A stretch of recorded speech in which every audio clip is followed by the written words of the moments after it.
remember, none of us know what might happen, even in the next minute.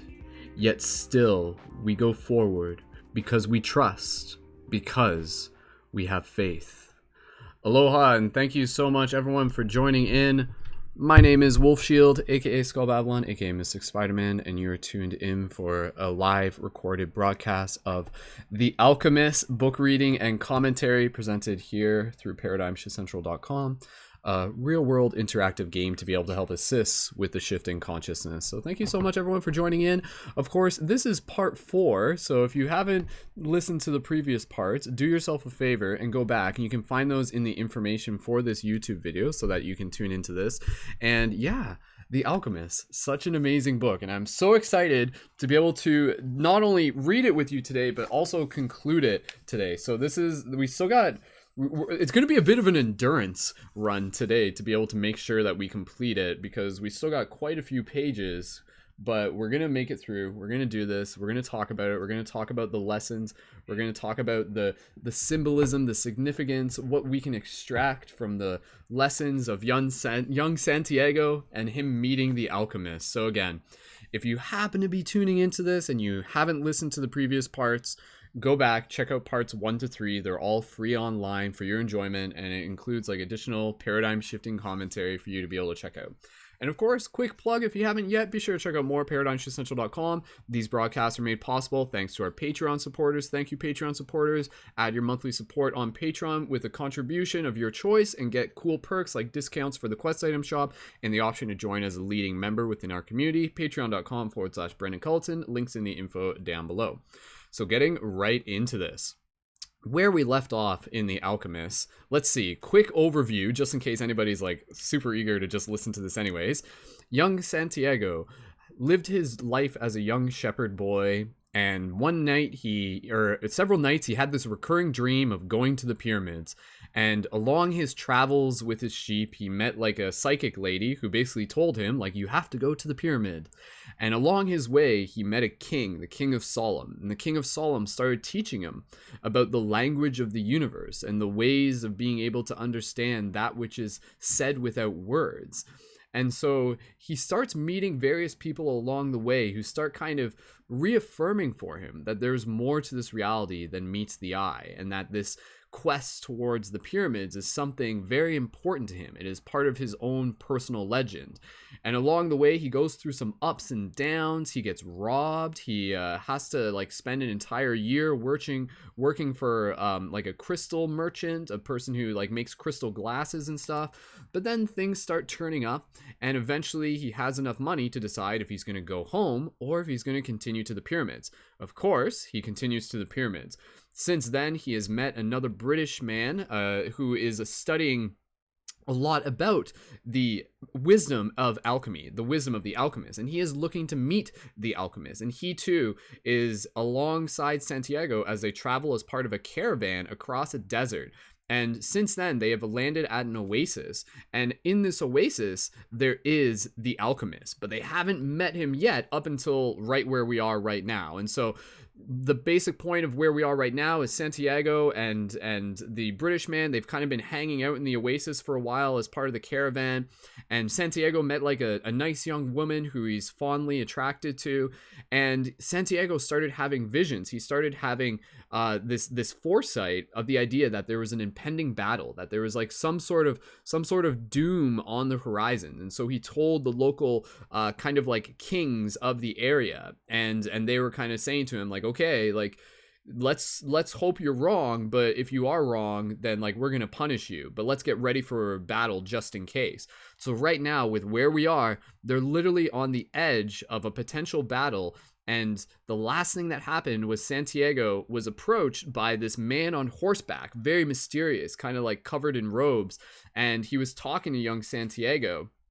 And I may even just kind of like jump into the last paragraph here, and that man turns out to be the alchemist. So that's where we are right now. Santiago is again still on his way to the pyramids, and he just met the alchemist. Again, we're in part 4 of the book, and we just met the alchemist. But again, this book has a lot to do with the power of following our dreams, the importance of being able to listen to our heart, to see the synchronicities, to see the language of the universe that is all around us. So thank you again, everyone, so much for being a part of this broadcast. Thank you for being a part of this journey. I'm so grateful to be able to be here and share this together. This is a very classic story, so thank you again.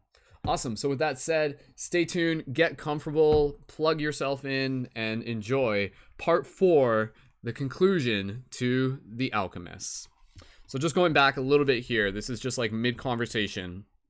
The stranger continued to hold the sword to the boy's forehead. Why did you read The Flight of the Birds? I read only what the birds wanted to tell me. They wanted to save the oasis. Tomorrow all of you will die because there are more men at the oasis than you have. The swordman remained where it was. The sword remained where it was. Who are you to change what Allah has willed? Allah creates the armies. He also created the hawks. Allah taught me the language of the birds. Everything has been written by the same hand, the boy said, remembering the camel driver's words. The stranger withdrew the sword from the boy's forehead, and the boy felt immensely relieved, but he still couldn't flee. Be careful with your prognostications. I'm learning to read while reading this book. Awesome, said the stranger. When something is written, there is no way to change it. All I saw was an army, said the boy. I didn't see the outcome of the battle. The stranger seemed satisfied with the answer, but he kept the sword in his hand. What is the stranger doing in a strange land? Asked the stranger. I am following my personal legend. It's not something you would understand. The stranger placed his sword in his scarab, and the boy relaxed. I had to test your courage. I know it'll take me a minute to kind of like adapt to the voices. Like I'm trying to even remember like what the voice of the alchemist was in part 3.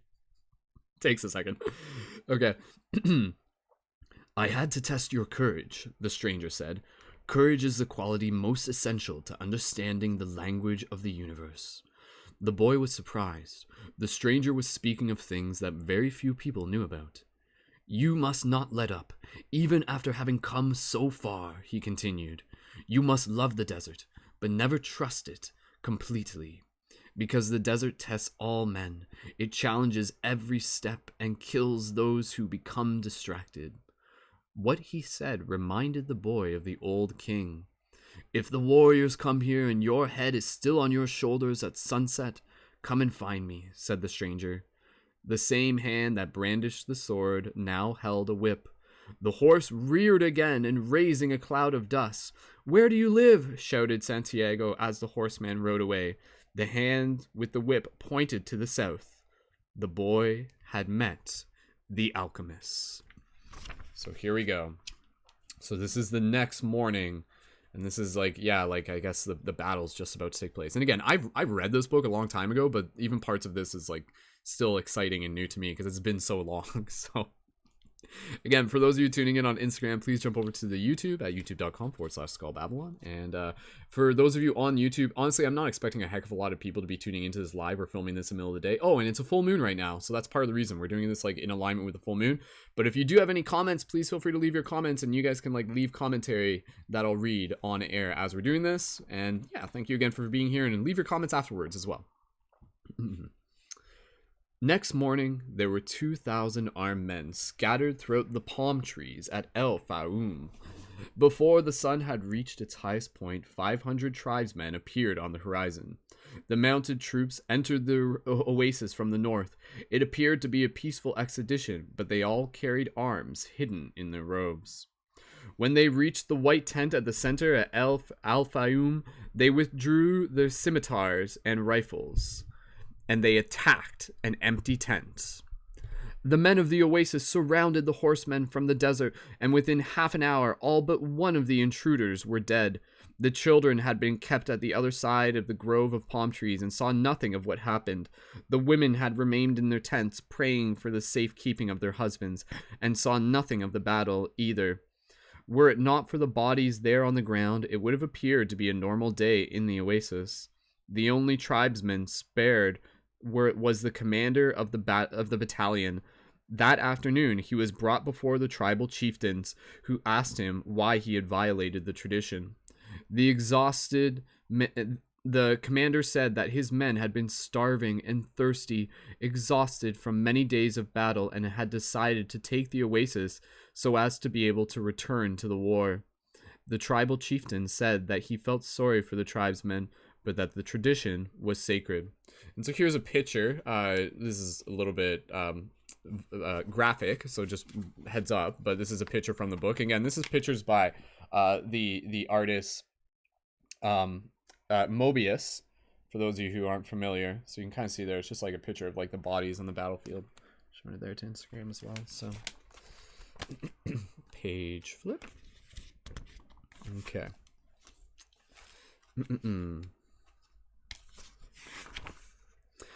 He condemned the commander to death without honor. Rather than being killed by a blade or a bullet, he was hanged from a dead palm tree, where his body twisted in the desert winds. The tribal chieftain called for the boy and presented him with 50 pieces of gold. He repeated his story about Joseph of Egypt and asked the boy to become the counselor of the oasis. You shouldn't be here, the alchemist answered. Or is it your personal legend that brings you here? With the wars between the tribes, it's impossible to cross the desert, so I have come here. The alchemist dismounted from his horse and signaled that the boy should enter the tent with him. It was a tent like many at the oasis. The boy looked around for the ovens and the other apparatus used in alchemy, but saw none. There was only some books in a pile, a small cooking stove, and carpets covered with mysterious designs. Sit down. We'll have something to drink and eat these hawks, said the alchemist. The boy suspected that they were the same hawks he had seen the day before, but he said nothing. The alchemist lighted the fire, and soon a delicious aroma filled the tent. It was better than the scent of the hookahs. Why did you want to see me? The boy asked. Because of the omens, the alchemist answered. The wind told me you would be coming, and that you would need help.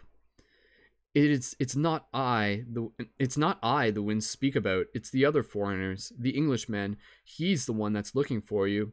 He has other things to do first, but he's on the right track. He has begun to try to understand the desert. And what about me? When a person really desires something, all the universe conspires to help the person realize his dream, said the alchemist. Echoing the words of the old king, the boy understood. Another person was there to help him towards his personal legend. So again, very, very cool. Like, obviously, a big quote within this book that many of you have already heard at this point. Again, that idea of when a person really desires something, all the universe conspires to help that person realize their dream. And really just acknowledging, again, like this story is very much like a metaphor, an allegory for our life. And the many different characters who we will meet along our way who will help assist us in meeting our personal dreams, or our personal legend, as they refer to it here. So really keep your eyes open for those people who may have wisdom to share for you, or may be able to assist you in some way or another. And really just like hold space in your heart for being able to see them when they arise. Because maybe there have been people that have already crossed your path, but maybe you weren't ready to like receive the wisdom of that relationship yet. So how can you move forward in the best way possible to be able to like meet people who may otherwise be strangers and be able to receive some sort of gift that will help you make that step further towards your own personal legend? So are you going to instruct me? No, you already know all you need to know. I am only going to point you in the direction of your treasure. And again, treasure being like metaphorical, right? The treasure in itself is essentially the treasure of self-discovery and transformation, the alchemical process of transforming oneself, which is again like the big theme of alchemy. For those of you who aren't familiar, alchemy, scientifically, it's about transforming metals into golds and things like that, base metals into gold. Symbolically, esoterically, it's about transforming the like part of the soul into the refined aspect of who we have come here to be. But there's a tribal war, the boy reiterated. I know what's happening in the desert. I've already found my treasure. I have a camel. I have my money from the crystal shop, and I have 50 gold pieces. In my own country, I would be a rich man. But none of that is from the pyramids, said the alchemist. I also have Fatima. She is a treasure greater than anything else I have won. She wasn't found at the pyramids either. They ate in silence. The alchemist opened a bottle and poured a red liquid into the boy's cup. It was the most delicious wine he had ever tasted. Isn't wine prohibited here? The boy asked. It's not what enters a man's mouth that's evil, said the alchemist. It's what comes out of their mouths that is. Ain't that the truth? The alchemist was a bit daunting, but as the boy drank the wine, he relaxed. After they finished eating, they sat outside the tent under a moon so brilliant that it made the stars pale. Drink and enjoy yourself, said the alchemist, noticing that the boy was feeling happier. Rest well tonight, as if you were a warrior preparing for combat. Remember that wherever your heart is, there you will find your treasure. You've got to find the treasure so that everything you have learned along the way makes sense. Wow, so again, just rereading that part. Remember that wherever your heart is, there you will find your treasure. So that's a very powerful part in itself too. Again, like this idea that the treasure that we truly seek is awareness in the present moment. And I think that's like a big lesson that a lot of us are realizing, is that like society will tell us that the treasure is, like external. It's a house, it's a car, it's a job, it's a romantic relationship, it's the way our body looks or something like that. The real treasure is being able to not be distracted by the treasures outside of us and realize that the treasure is the connection that we have with this present moment. And can you open yourself up to that and then see and receive the gifts that are all around you? Can you receive the gift of the breath? Can you receive the gift of a roof over your head, of a relationship with someone who's in front of you, of food in your mouth? Simple things. So finding just like, again, gratitude for the things that we already have that we may not really recognize as treasure. So moving forward, and again, for those of you who may just be tuning in, if this is your first time tuning in, this is part 4. So go back and listen to part 1 and 3, unless you want to just hang out anyways. That's okay. You can go back and listen to it afterwards. It's a retro causality night, so that's okay. All right. Tomorrow, sell your camels and buy a horse. Camels are treacherous. They walk thousands of paces and never seem to tire. Then suddenly they kneel and die. But horses tire bit by bit. You always know how much you can ask of them, and when it is that they are about to die. The following night, the boy appeared at the alchemist's tent with a horse. The alchemist was ready, and he mounted his own steed and placed the falcon on his left shoulder. He said to the boy, "Show me where there is life out in the desert. Only those who can see such signs of life are able to find treasure." They began to ride out over the sands with the moon lighting their way. "I don't know if I'll be able to find life in the desert," the boy thought. "I don't know the desert that well yet." He wanted to say to the alchemist, but he was afraid of the man. They reached the rocky place where the boy had seen the hawks in the sky, but now there was only silence and the wind. "I don't know how to find life in the desert," the boy said. "I know that there is life here, but I don't know where to look." "Life attracts life," the alchemist answered. Ooh, that's wise. Life attracts life. Think about that for a second. And then the boy understood. He loosened the reins of his horse, who galloped forward over the rocks and sand. The alchemist followed as the boy's horse ran for almost half an hour. They could no longer see the palms of the oasis, only the gigantic moon above them and its silver reflections from the stones of the desert. Suddenly, for no apparent reason, the boy's horse began to slow. "There's life here," the boy said to the alchemist. "I don't know the language of the desert, but my horse knows the language of life." They dismounted, and the alchemist said nothing. Advancing slowly, they searched among the stones. The alchemist stopped abruptly and bent to the ground. There was a hole there among the stones. The alchemist put his hand into the hole, and then his entire arm up to his shoulder. Something was moving there, and the alchemist's eyes, the boy could see only his eyes, squinted with his effort. His arm seemed to be battling with whatever was in the hole. Then, with a motion that startled the boy, he withdrew his arm and leaped to his feet. In his hand, he grasped a snake by the tail. The boy leapt as well, but away from the alchemist. The snake fought frantically, making hissing sounds that shattered the silence of the desert. It was a cobra, whose venom could kill a person in minutes. "Watch out for its venom," the boy said. But even though the alchemist had put his hand in the hole, he had surely already been bitten. His expression was calm. The alchemist is 200 years old, the Englishman had told him. He must know how to deal with the snakes of the desert. The boy watched as his companion went to the horse and withdrew his scimitar. With its blade, he drew a circle in the sand and then placed the snake within it. The serpent relaxed immediately. Here's a quick picture of, again, for those of you watching this, you can see a picture of the alchemist with his snake. He's like pulling it out of the hole there. I'll show you on Instagram. And again, obviously, reminder if you're watching this on YouTube that you can find all our recordings on MP3 format as well. And you can find that through Paradigm Shift Radio on iTunes. So be sure to subscribe to us there. Moving on.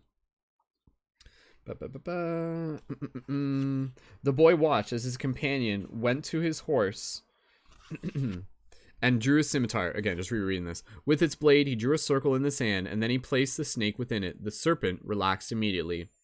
"Not to worry," said the alchemist. "We won't leave the circle. He won't leave the circle. You found life in the desert, the omen that I needed." "Why was that so important?" "Because the pyramids are surrounded by the desert." The boy didn't want to talk about the pyramids. His heart was heavy, and he had been melancholy ever since the previous night. To continue his search for the treasure meant that he had to abandon Fatima. "I'm going to guide you across the desert," the alchemist said. I want to stay at the oasis," the boy answered. "I found Fatima. As far as I'm concerned, she's worth more than the treasure." "Fatima is a woman of the desert," said the alchemist. "She knows that men have to go away in order to return. And she already has her treasure. It's you. Now she expects that you will find what it is that you're looking for." Wow, that's pretty deep right there too. So again, like just that idea right there. She knows, Fatima, the woman, that men have to go away in order to return. So think about that. That's again, like that's a big part of the hero's journey, is that we have to venture into those realms of uncertainty. We have to go beyond our comfort zone. We have to go into, new places to be able to find new parts of ourselves. And then we return more whole. "Well, what if I decide to stay?" "Let me tell you what will happen. You will be the counselor of the oasis. You have enough gold to buy many sheep and many camels. You'll marry Fatima, and you'll both be happy for a year. You'll learn to love the desert, and you'll get to know everyone of the 50,000 palms. You'll watch them as they grow, demonstrating how the world is always changing, and you'll get better and better at understanding the omens, because the desert is the best teacher there is." And here's a quick picture of Fatima before we continue. So you can see her there, kind of like looking off into the distance and stuff. And those of you on Instagram, there you go there. Continuing along. "Sometime during the second year, you'll remember about the treasure. The omens will begin incessantly to speak of it, and you'll try to ignore them. You'll use your knowledge for the welfare of the oasis and its inhabitants. The tribal chieftains will appreciate what you do, and your camels will bring you wealth and power. During the third year, the omens will continue to speak of your treasure and your personal legend. You'll walk around night after night at the oasis, and Fatima will be unhappy because she'll feel it was she who interrupted your quest. But you will love her, and she'll return your love. You'll remember that she never asked you to stay, because a woman of the desert knows that she must await her man. So you won't blame her, but many times you'll walk the sands of the desert thinking that maybe you could have left, that you could have trusted more in your love for Fatima, because what kept you at the oasis was your fear that you might never come back. At that point, the omens will tell you that your treasure is buried forever." Wow, that's really deep. So again, like that's kind of living in that mindset that, what's better? Kind of like going out there and seeking your treasure, and even though it might be risky and it might be a grand adventure, and maybe, you might get hurt, you might get wounded along the way, but hey, you're going to learn, you're going to grow. or to never seek your treasure at all, and then to live with that like nagging kind of like guilt and regret of like, oh, what if, and then never fully feeling fulfilled. So in this sense, it's like, hey, you got your whole life ahead of you. Go seek your treasure, find it, and then return to the oasis where you can like rest and live out your days with like a nice peaceful bliss. And then maybe there's more treasures for you to find beyond that. Maybe that first treasure was just a catalyst for the next treasures, right? Then, sometime during the 4th year, the omens will abandon you because you stopped listening to them. The tribal chieftains will see that, and you'll be dismissed from your position as counselor. Wow, so that part's really interesting right there. The idea that the omens could abandon someone. Think about that. So again, like, that's this idea that, you know, for some people will be like, you know, everything happens for a reason. I can see this. I can see the omens. I communicate with the universe, and I'm always open to this. But then other people will be like, I've never believed that everything happens for a reason. I don't see it that way. But again, it's about your relationship with the universe. If the universe knows that you're looking to communicate with it, then the universe will communicate with you. It will send you synchronicities. It will send you omens. And knowing that that possibility is there opens you up to wanting to develop that relationship in the first place. Whereas if you just simply don't believe, or you just stop caring about them, then the universe will be like, oh, okay, like, no point in trying to send messages to this sender if they're not going to reply to them anyways. You know, it's like, same thing if you're like in a relationship with a person, and you're like sending them Facebook messages and they're never replying, eventually you're going to stop sending them messages, right? So think about the universe that way. The universe is like trying to send you messages, and if you reply, they'll send more messages. But if you stop replying, the messages will stop coming. So just think about that. That's some like deep stuff right there, man. And you can always reactivate that conversation. That's the beautiful thing. You can be like, hey, universe, like, I'm ready to start listening to your omens again. It's never too late. And the universe is like, yes, I love you. Thank you so much. Here, have some cool emoticon symbology and synchronicity. So, all right. The tribal chieftain will see that, and you'll be dismissed from your position as counselor. But by then, you'll be a richer merchant, and many camels, and with many camels, and had a great deal of merchandise. You'll spend the rest of your days knowing that you didn't pursue your personal legend, and now it's too late. You must understand that love never keeps a man. Who's saying that? I think that's still the Alchemist. Okay, you must understand that love never keeps a man from pursuing his personal legend. If he abandons that pursuit, it's because it wasn't true love. The love that speaks the language of the world.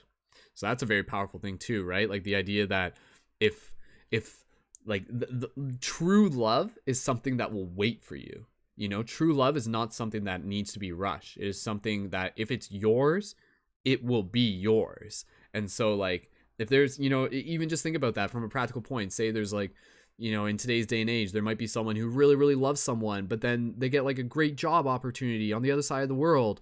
And then they're just like, okay, like, what do I do? What do I do? What do I do? If that love is meant for you, then you could full on take that job opportunity, go travel for a bit, do whatever you got to do, and then return back. And then that love will still be there for you if it was meant for you. So again, it takes a little bit of trust, takes a little bit of uncertainty, but very, very exciting too. And I wish that type of love for everyone, because it is available. So the alchemist erased the circle in the sand, and the snake slithered away among the rocks. The boy remembered the crystal merchant who had always wanted to go to Mecca, and the Englishman in search of the alchemist. He thought of the woman who had trusted the desert, and he looked out over the desert. And he looked and he looked out over the desert that brought him to the woman he loved. The moments they mounted their horses, and at this time it was the boy who followed the alchemist back to the oasis. The wind brought the sounds of the oasis to them, and the boy tried to hear Fatima's voice. But that night, as he watched the cobra within the circle, the strange horseman with the falcon over his shoulder had spoken of love and treasure, and the woman of the desert, and his personal legend. I'm going with you, the boy said, and he immediately felt peace with his heart. We'll leave tomorrow before sunrise, was the alchemist's only response. So good on you, Santiago. He's doing it. He's leaving Fatima. Not leaving, he's just going on his adventure. He's going on his personal legend. He's going to the pyramids. And and he has the courage to do that. So that's a very, very powerful thing. It takes, again, like in the way how this universe works, if you're like uncertain about something, find the harder choice. And that is probably like going to be the most rewarding one. So the easier choice might give you like momentary satisfaction. It might be like, yeah, this is great. I'm avoiding discomfort and uncertainty. But the harder choice in the moment is probably going to be the one that's going to be like more rewarding for you in the long run. So think about that. Whatever it may be for you. Let me just get a drink of my green tea here.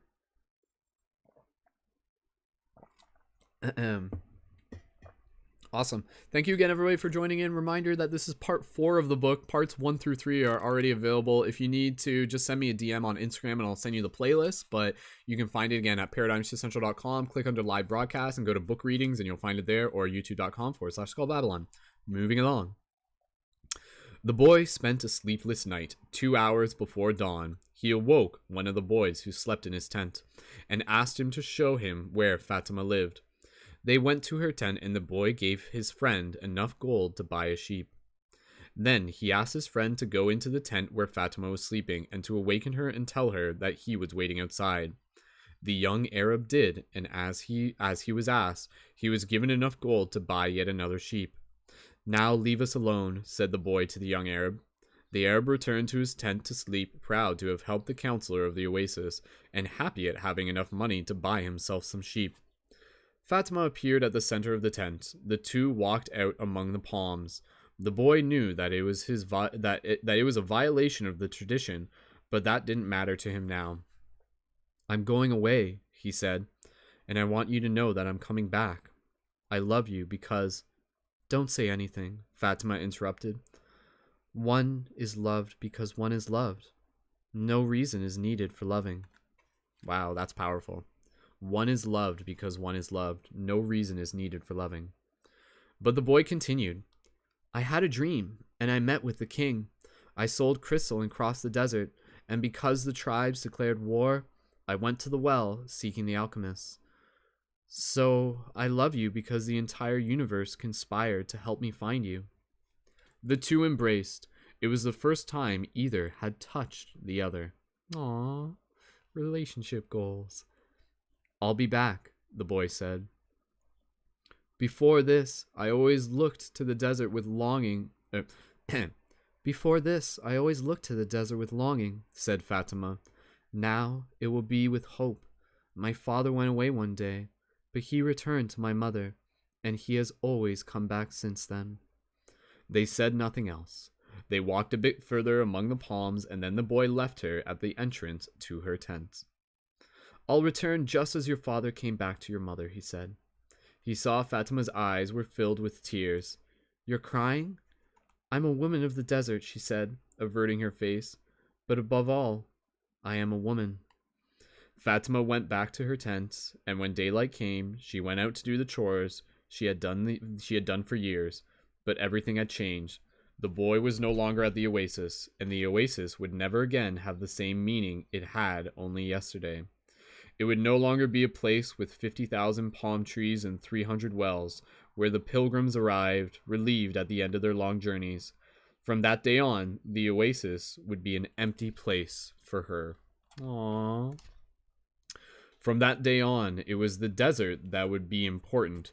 She would look to it every day and would try to guess which star the boy was following in search of his treasure. She would have to send her kisses on the wind, hoping that the wind would touch the boy's face and would tell him that she was alive. That's cute, sending your kisses on the wind. That she was waiting for him, a woman awaiting a courageous man in search of his treasure. From that day on, the desert would represent only one thing to her, the hope for his return. Beautiful. "Don't think about what you have left behind," the alchemist said to the boy as they began to ride across the desert. That's a horse's.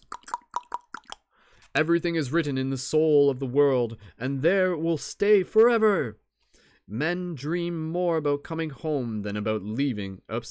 Men dream more about coming home than about leaving, the boy said. He was already reaccustomed to the desert silence. If what finds is of pure matter, it will never spoil, and one can always come back. If what you have found was only a moment of light, like the explosion of a star, you would find nothing on your return.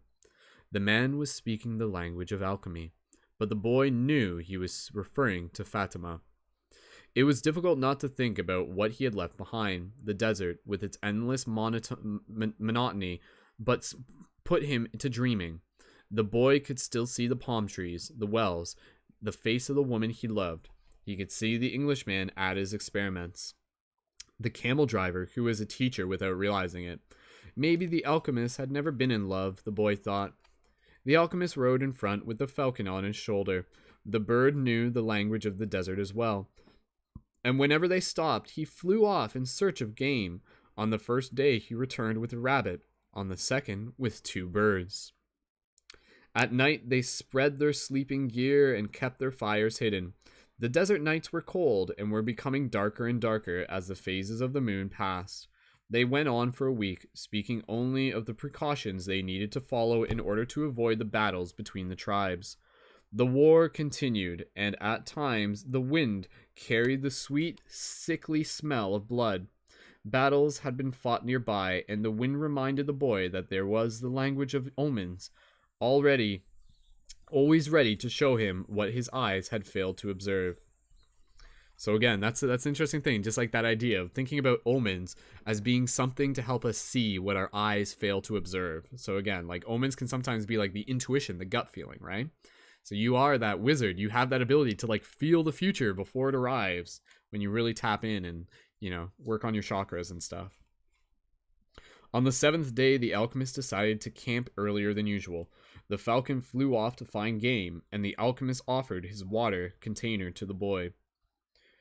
"You are almost at the end of your journey," said the alchemist. "I congratulate you for having pursued your personal legend. And you've told me nothing along the way. I thought you were going to teach me some of the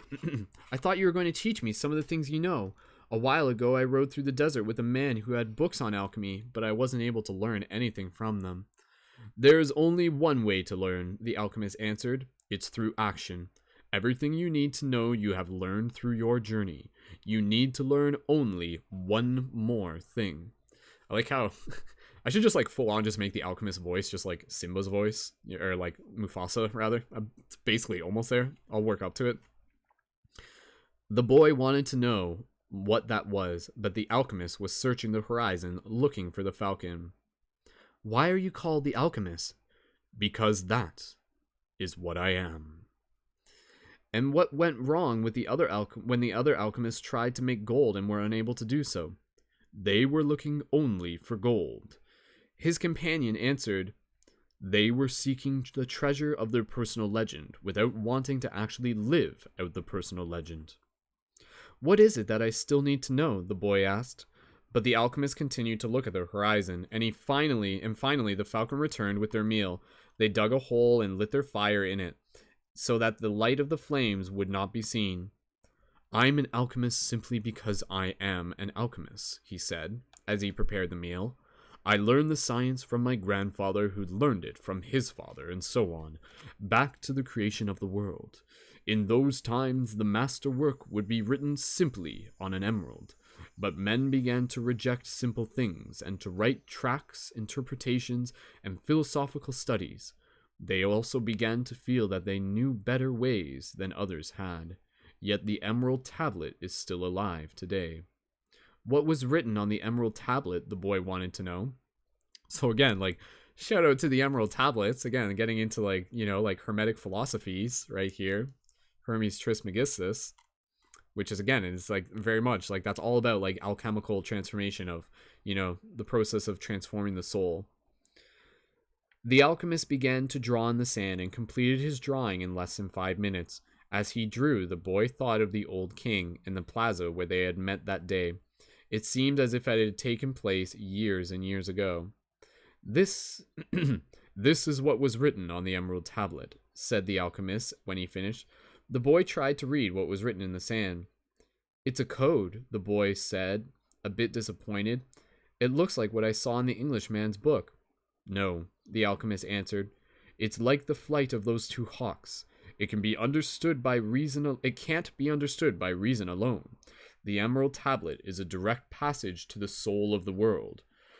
The wise man understood that this natural world is only an image and copy of paradise. The existence of this world is simply a guarantee that there exists a world that is perfect. God created the world so that through its visible objects, men could understand his spiritual teachings and the marvels of his wisdom. That's what I mean by action.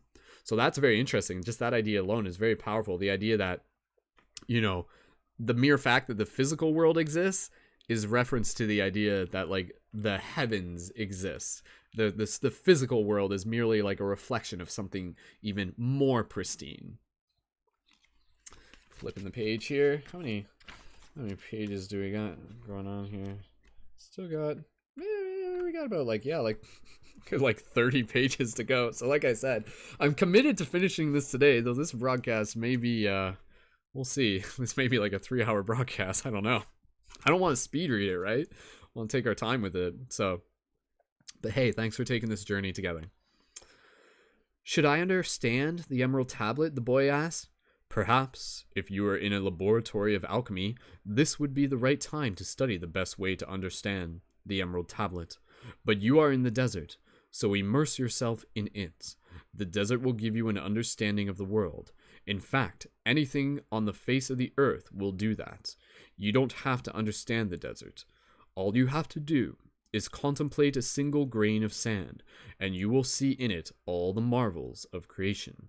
So again, that's, oh man, like there's just like so much here. But again, that's basically just reminding us that anywhere we go is our laboratory. Anywhere we go, we can learn from the legends and the mysteries and the teachings of the universe. And so it's like, that's literally, you know, that's a quote that you've heard before. If it's like Walt Whitman, it's like something, hold in through a single grain of sand, hold infinity. And wow, okay, I butchered that. But anyways, it's basically the idea of being able to see infinity in a single grain of sand. Microcosm, macrocosm. You study one thing, you can learn everything. Go out there and study a tree, and it will teach you about life. If you haven't done that yet, I highly recommend it. Just go look at trees and look at them. And try shifting your paradigm. Try looking at them sideways. See how they may, like, map out a code that's, like, hidden in plain sight. Because they do. How do I immerse myself in the desert? Listen to your heart. It knows all things, because it came from the soul of the world, and it will only one day return there. Wow. So yeah, listen to your heart. Your heart knows.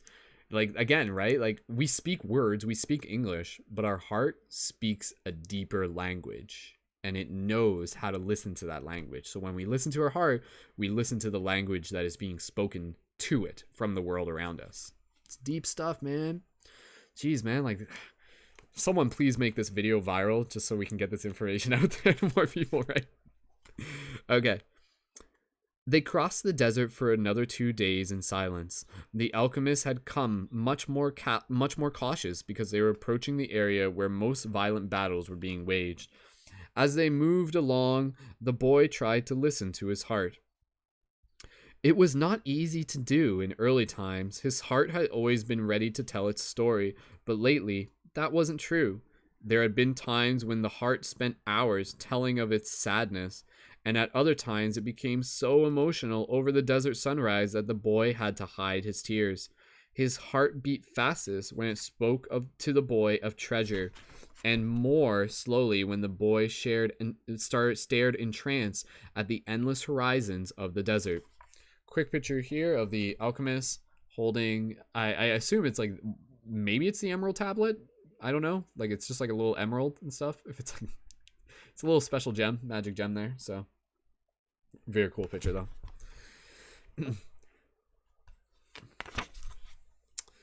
But his heart was never quiet, even when the boy and the alchemist had fallen into silence. Why do we have to listen to our hearts? The boy asked.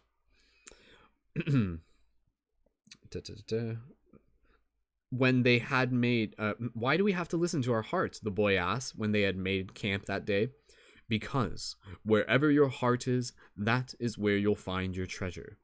But my heart is agitated, the boy said. It has its dream. It gets emotional, and it becomes passionate over a woman of the desert. It asks things of me, and it keeps me from sleeping many nights when I'm thinking about her. Well, that's good. Your heart is alive. Keep listening to it.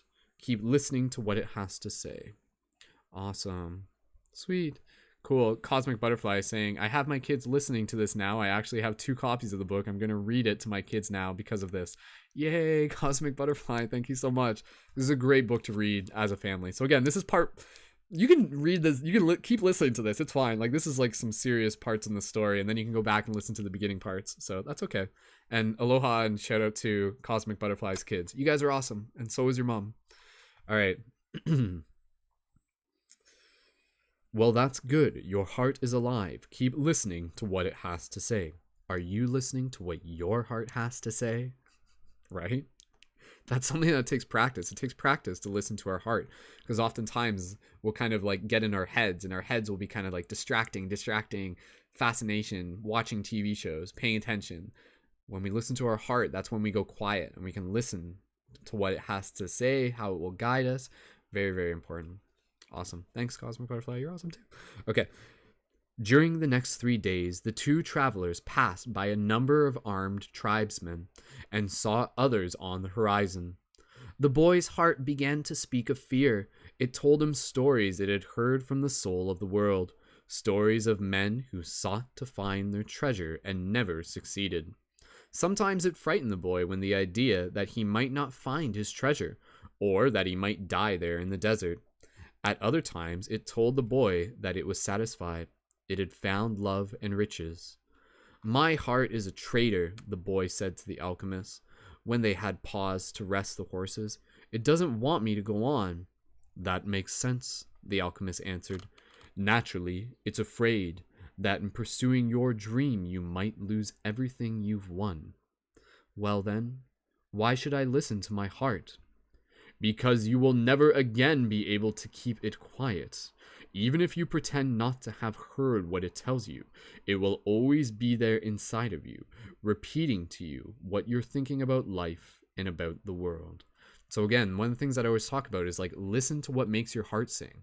Your heart is literally a part of yourself that is like bringing the future into the present moment. So your heart will kind of tell you, be like, follow this path, do this piece of art, dance this dance, meet these people, do something that you've never done before, because that is your heart saying that that future is there for you. It is the heart knows that the future already exists, and yet it is our mind that is just like, I doubt this.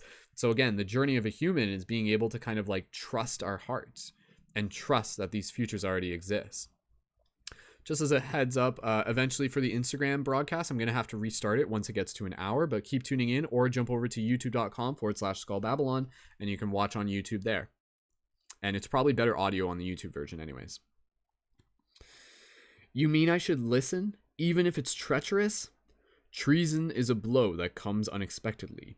If you know your heart well, it will never be able to do that to you, because you'll know its dreams and wishes, and will know how to deal with them.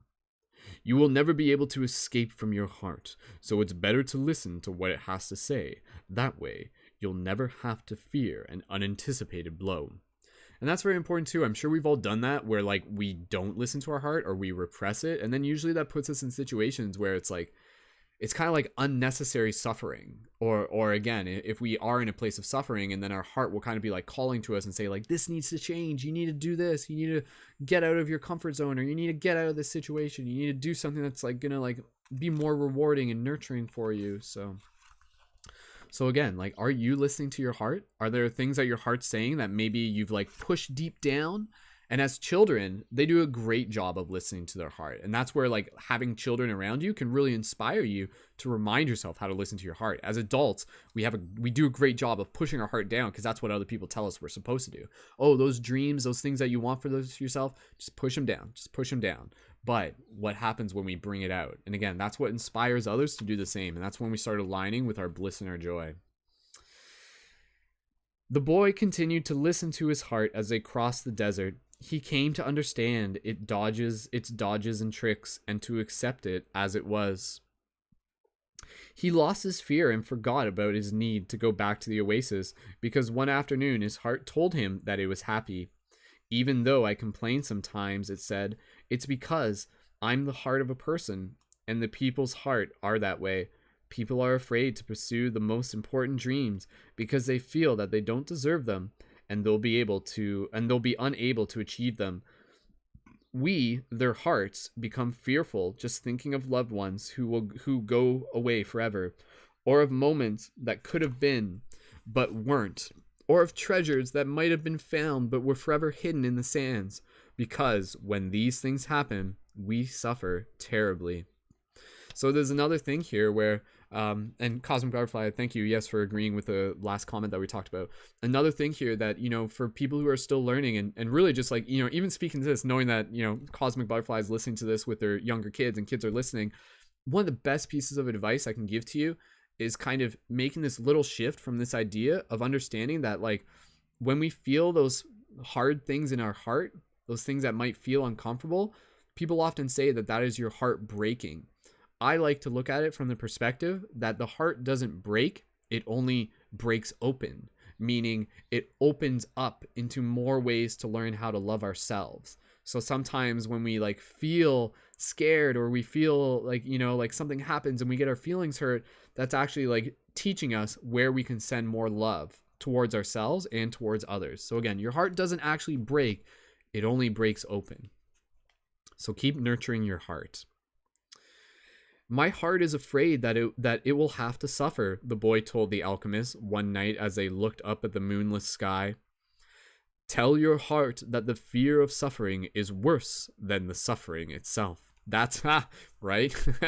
Tell your heart that the fear of suffering is worse than the suffering itself, right? So what do you prefer? The idea of thinking like, what if, or to be actually able to go through the experience? Maybe it will hurt a little bit, but again, that's like the same way it hurts when you work out. That's like your muscles getting stronger and growing. And then you're just like, oh, like that actually wasn't that bad. Like I've actually grown out of this. I've become stronger. Or you sit there and you're just like, what if? So have that courage, have that bravery. The universe is here to serve you. It's only here to like help you grow, help you expand. And it may not always be like, again, the universe isn't always here to make you quote unquote happy in the moment, but it's here to help you grow. So understand that following your heart will lead you to times of challenge and discomfort and uncertainty, but that helps you grow. That helps grow your consciousness. And then by the time you get out of it with that perception from the other side, you're just like, wow, I feel like I needed that.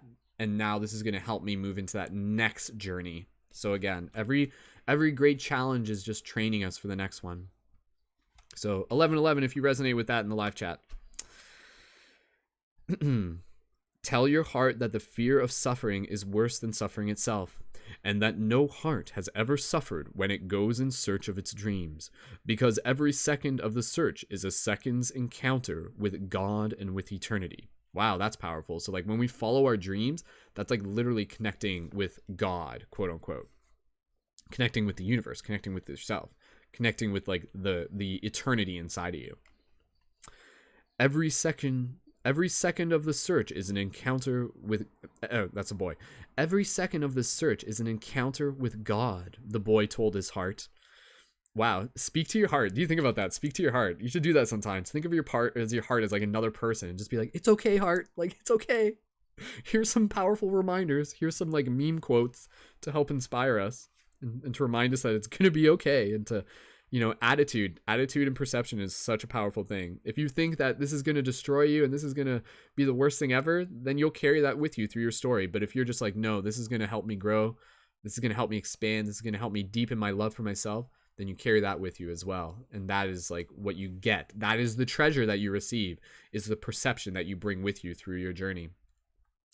Okay, so the broadcast is about to end on Instagram, so I'm actually just going to end it now, and then we're going to literally restart the broadcast. So for those of you on Instagram, join in again for the continued part of The Alchemist as we continue to read this, and we still got like quite a bit to go. And you can always tune into this later, don't have to watch it live, but thank you again. So ending this broadcast on Instagram and restarting it in 1 second. So there we go, and thank you again, everybody who's watching this on all the platforms. Just give us 1 second here as we just allow things to get set up for the broadcast again on Instagram. And so, yeah, if you're watching this in the future, please feel free to leave your comments. Your guys' feedback is always super, super, super appreciated. And let me just see here if this is going to work properly. Oh, I think it might have glitched. Oh, no. Oh, no, that's okay. I think it might have glitched on the Instagram, but I'm just going to restart it anyways. Oh, that's why, because I tried to save it and it didn't even have room for them. That's all right. Yeah, I don't even think it saved the story there. That's okay. No worries. All right, here we go. All right, and welcome back, Instagram. Thank you for the quick little intermission for those of you listening in the future. Just posting the... Oh, can I post a comment here? So again, be sure to tune in on Instagram. Sorry, guys, I just have to do a quick little thing here. So yeah, you know, let me know in the comments, like, how is this journey? How is this book reading of The Alchemist? What have you learned from it? What have been some of your takeaways? Are you gonna go read this book for yourself? Are you gonna go like share this with more people? Again, I think this book, again, it was written with a lot of intention, with a lot of love. So okay, there we go. So we're back live on Instagram. So thank you again, everyone, for joining in. Continuing where we are.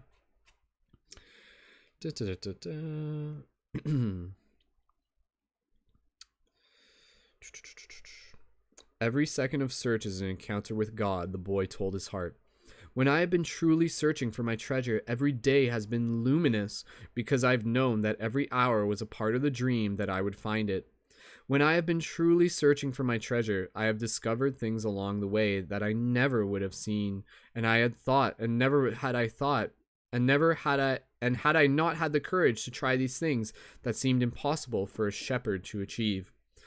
For his heart was quiet for the entire afternoon. That night, the boy slept deeply, and when he awoke, his heart began to tell him things that came from the soul of the world. It said that all people who are happy have God within them, and that happiness can be found in a grain of sand from the desert, as the alchemist had said. Because a grain of sand is a moment of creation, and the universe has taken millions of years to create it.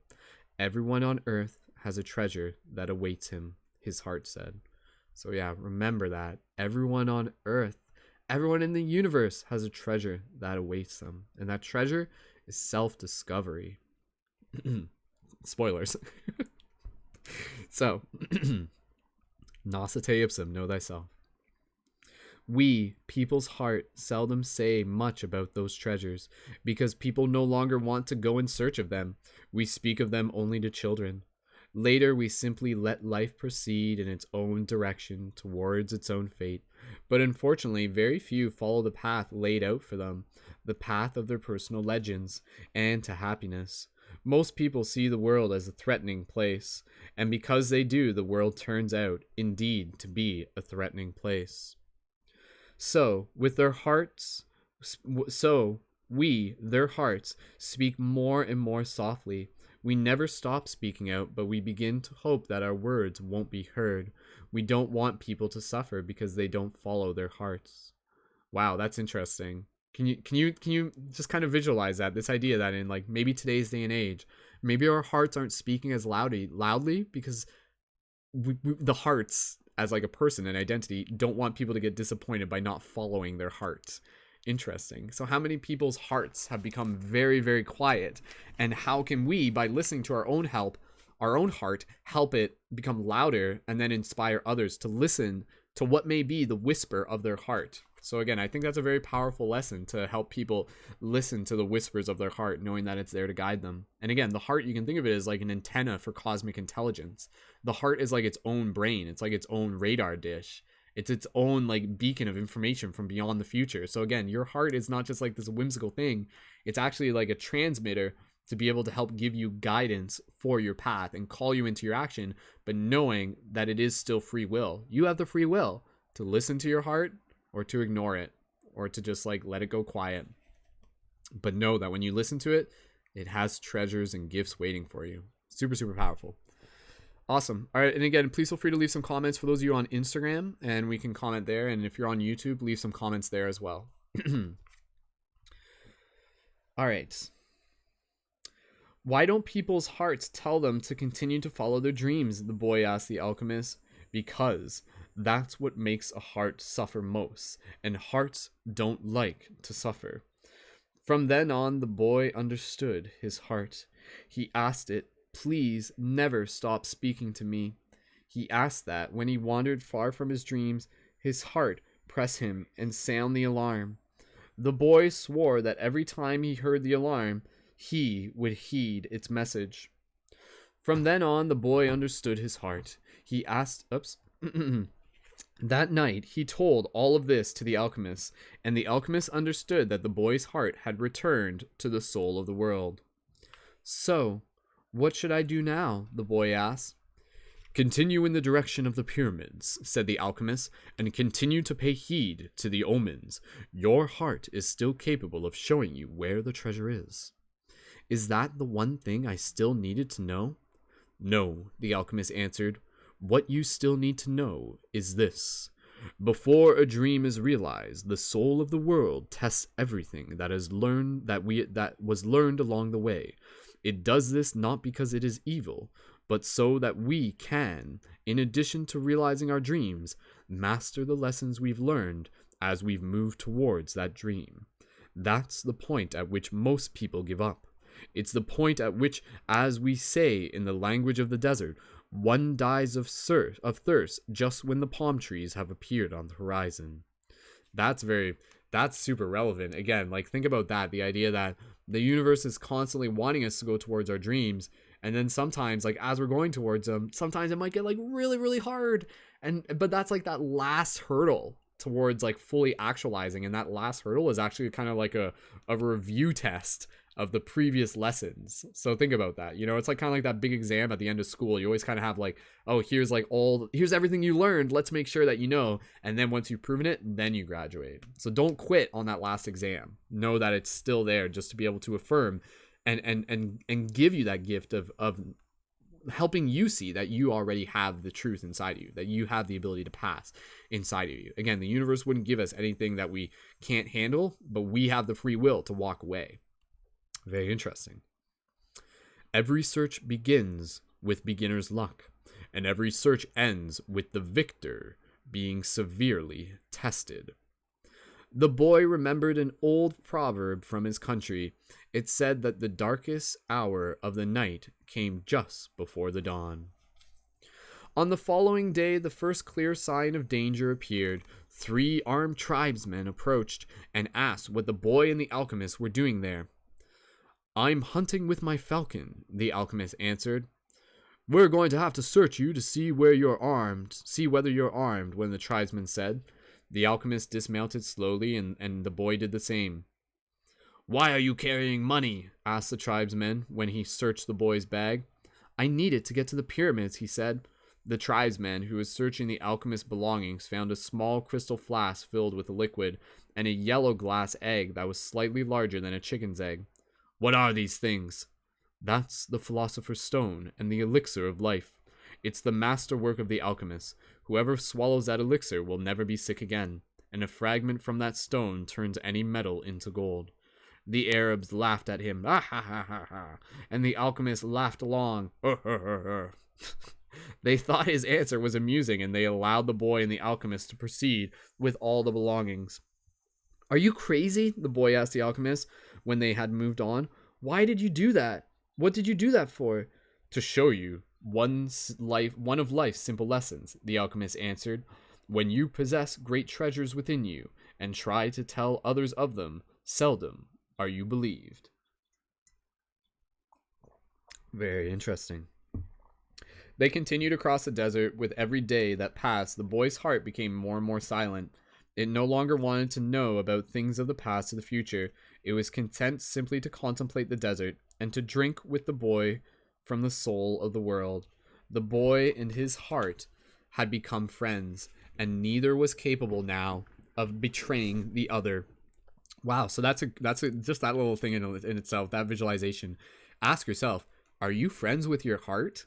And like, how can you become better friends with your heart? AKA, hang out with it, listen to it, have conversations with it. Your heart will assist you. Don't just live up in your head. live in your heart, and allow yourself to be like, again, you are conducting the entire relationship within your body. You're not just one thing, you're several things acting as one thing. So your heart and your mind. Become friends with your heart.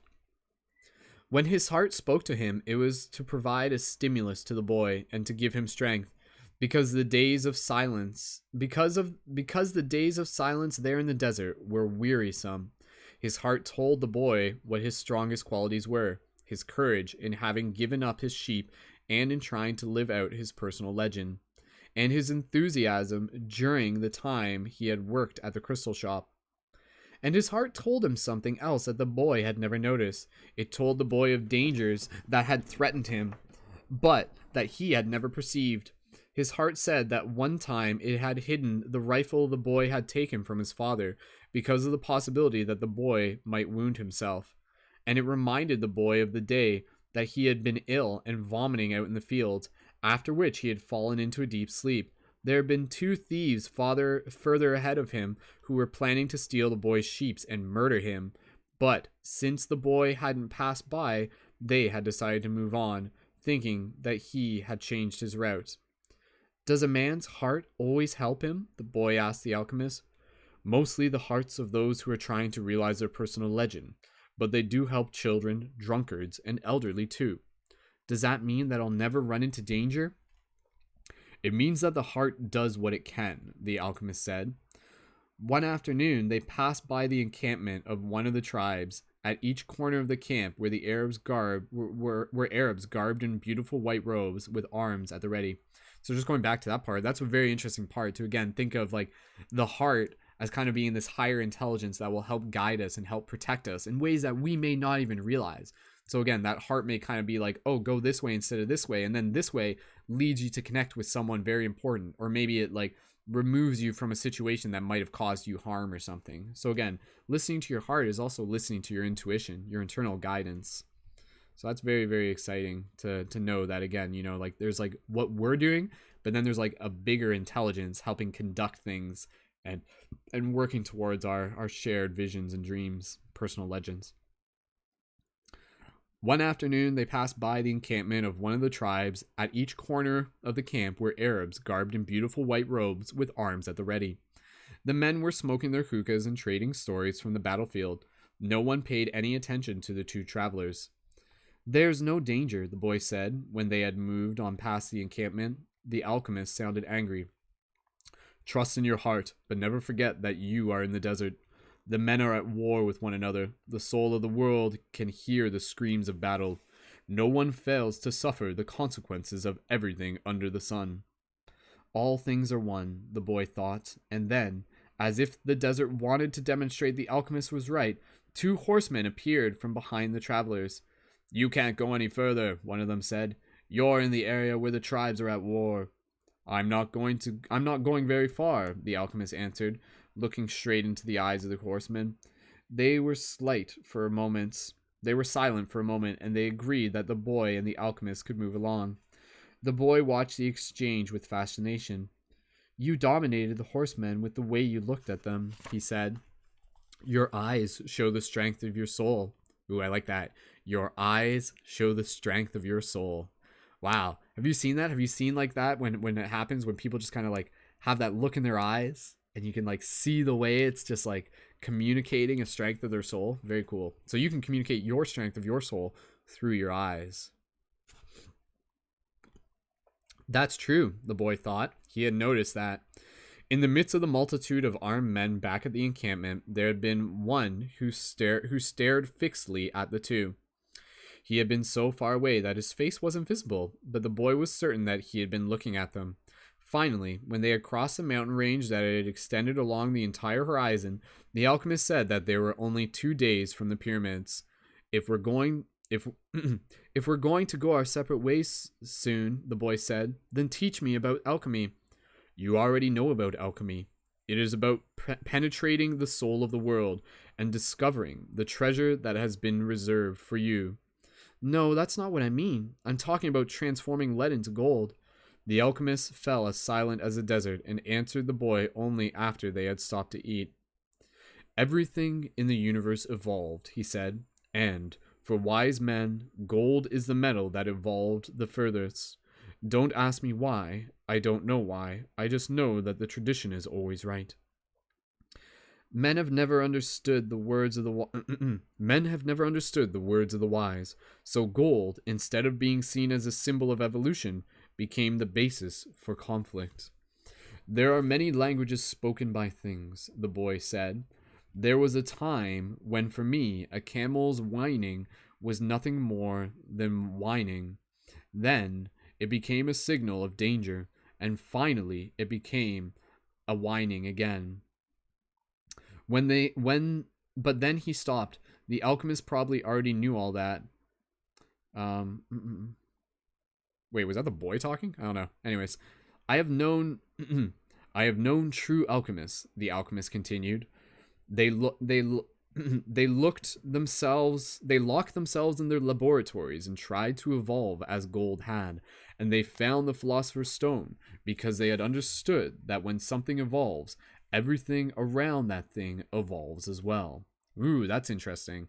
Think about that from like a metaphysical perspective. When something evolves, everything around it evolves as well. So when you evolve, your relationship with the world around you evolves. And others evolve too, through your example. Others stumbled upon the stone by accident. They had already had the gift, and their souls were readier for such things than the souls of others. But they don't count. They're quite rare. And then there were the others who were interested only in gold. They never found the secret. They forgot that lead, copper, and iron have their own personal legends to fulfill, and anyone who interferes with the personal legends of another will never discover his own. Ooh, that's interesting. So that idea of like, if you're trying to spend your time trying to interfere with the personal legends of others, then like that's preventing you from discovering your own personal legend. So stay in your lane is essentially the lesson there. Don't worry about what other people are doing. Stay in your lane, but collaborate where applicable. Don't compare yourself, essentially, but be inspired by those who are following their path to help you inspire your path and in turn inspire others. It's a ripple effect. The alchemist's words echoed out like a curse. He reached over and picked up a shell from the ground. This desert was once an ocean, he said. I noticed that, the boy answered. The alchemist told the boy that to place the shell over his ear. He had done that many times when he was a child, and he had heard the sound of the sea. The sea has lived on in this shell, because that's its personal legend, and it will never cease doing so until the desert is once again covered by water. They mounted their horses and rode out in the direction of the pyramids. Wow, that's really interesting. Just trying to imagine that, like finding a shell in a desert, putting it up to your ear and hearing the ocean. Like obviously it's not the ocean, but it is the ocean. It's a sound, it's a symbol of the ocean. Wow, that's so weird. That's trippy. It's not a coincidence. Or is it? No, it's not. They mounted their horses and rode out in the direction of the pyramids of Egypt. The sun was setting when the boy's heart sounded a danger signal. They were surrounded by gigantic dunes, and the boy looked at the alchemist to see whether he had sensed anything, but he appeared to be unaware of any danger. 5 minutes later, the boy saw 2 horsemen waiting ahead of them. Before he could say anything to the alchemist, the 2 horsemen had become 10, and then 100, and then they were everywhere in the dunes. They were tribesmen dressed in blue with black rings surrounding their turbans. Their faces were hidden behind blue veils with only their eyes showing. Even from a distance, their eyes conveyed the strength of their souls, and their eyes spoke of death. The 2 were taken to a nearby military camp, and a soldier shoved the boy and the alchemist into a tent where the chief was holding a meeting with his staff. These are the spies, said one of the men. We're just travelers, the alchemist answered. You were seen in the enemy camp 3 days ago, and you were talking with one of the troops there. I'm just a man who wanders the desert and knows of the stars, the alchemist said. I have no information about the troops or about the movement of the troops. I was simply acting as a guide for my friend here. Who is your friend? An alchemist, said the alchemist. Oh, geez. Okay, this is interesting. He understands the forces of nature, and he wants to show you his extraordinary powers. The boy listened quietly and fearfully. What is a foreigner doing here? Asked another of the men. He has brought money to give to your tribe, said the alchemist. Before the boy could say a word, and seizing the boy's bag, the alchemist gave gold coins to the chief. The Arab accepted them without a word. There was enough there to buy a lot of weapons. What is an alchemist? He asked finally. It's a man who understands the nature of the world, understands nature and the world. If he wanted to, he could destroy this camp just with the force of the wind. The men laughed. They were used to the ravages of war, and they knew that the wind could never deliver a fatal blow. Yet each felt his heart beat a bit faster. They were men of the desert, and they were fearful of sorcerers. I want to see him do that, said the chief. He needs 3 days, answered the alchemist.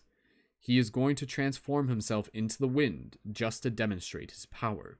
If he can't do so, we humbly offer you our lives for the honor of your tribe. You can't offer me something that is already mine, the chief said arrogantly, but he granted the travelers 3 days. The boy was shaking with fear, but the alchemist helped him out of the tent.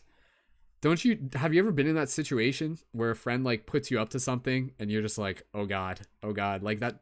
Have you ever had that where a friend's just like, yeah, this is my buddy, he's gonna like turn into like a giant like sandstorm and show you guys what's up, or he's gonna like create like some sort of like rain cloud or lightning storm or something?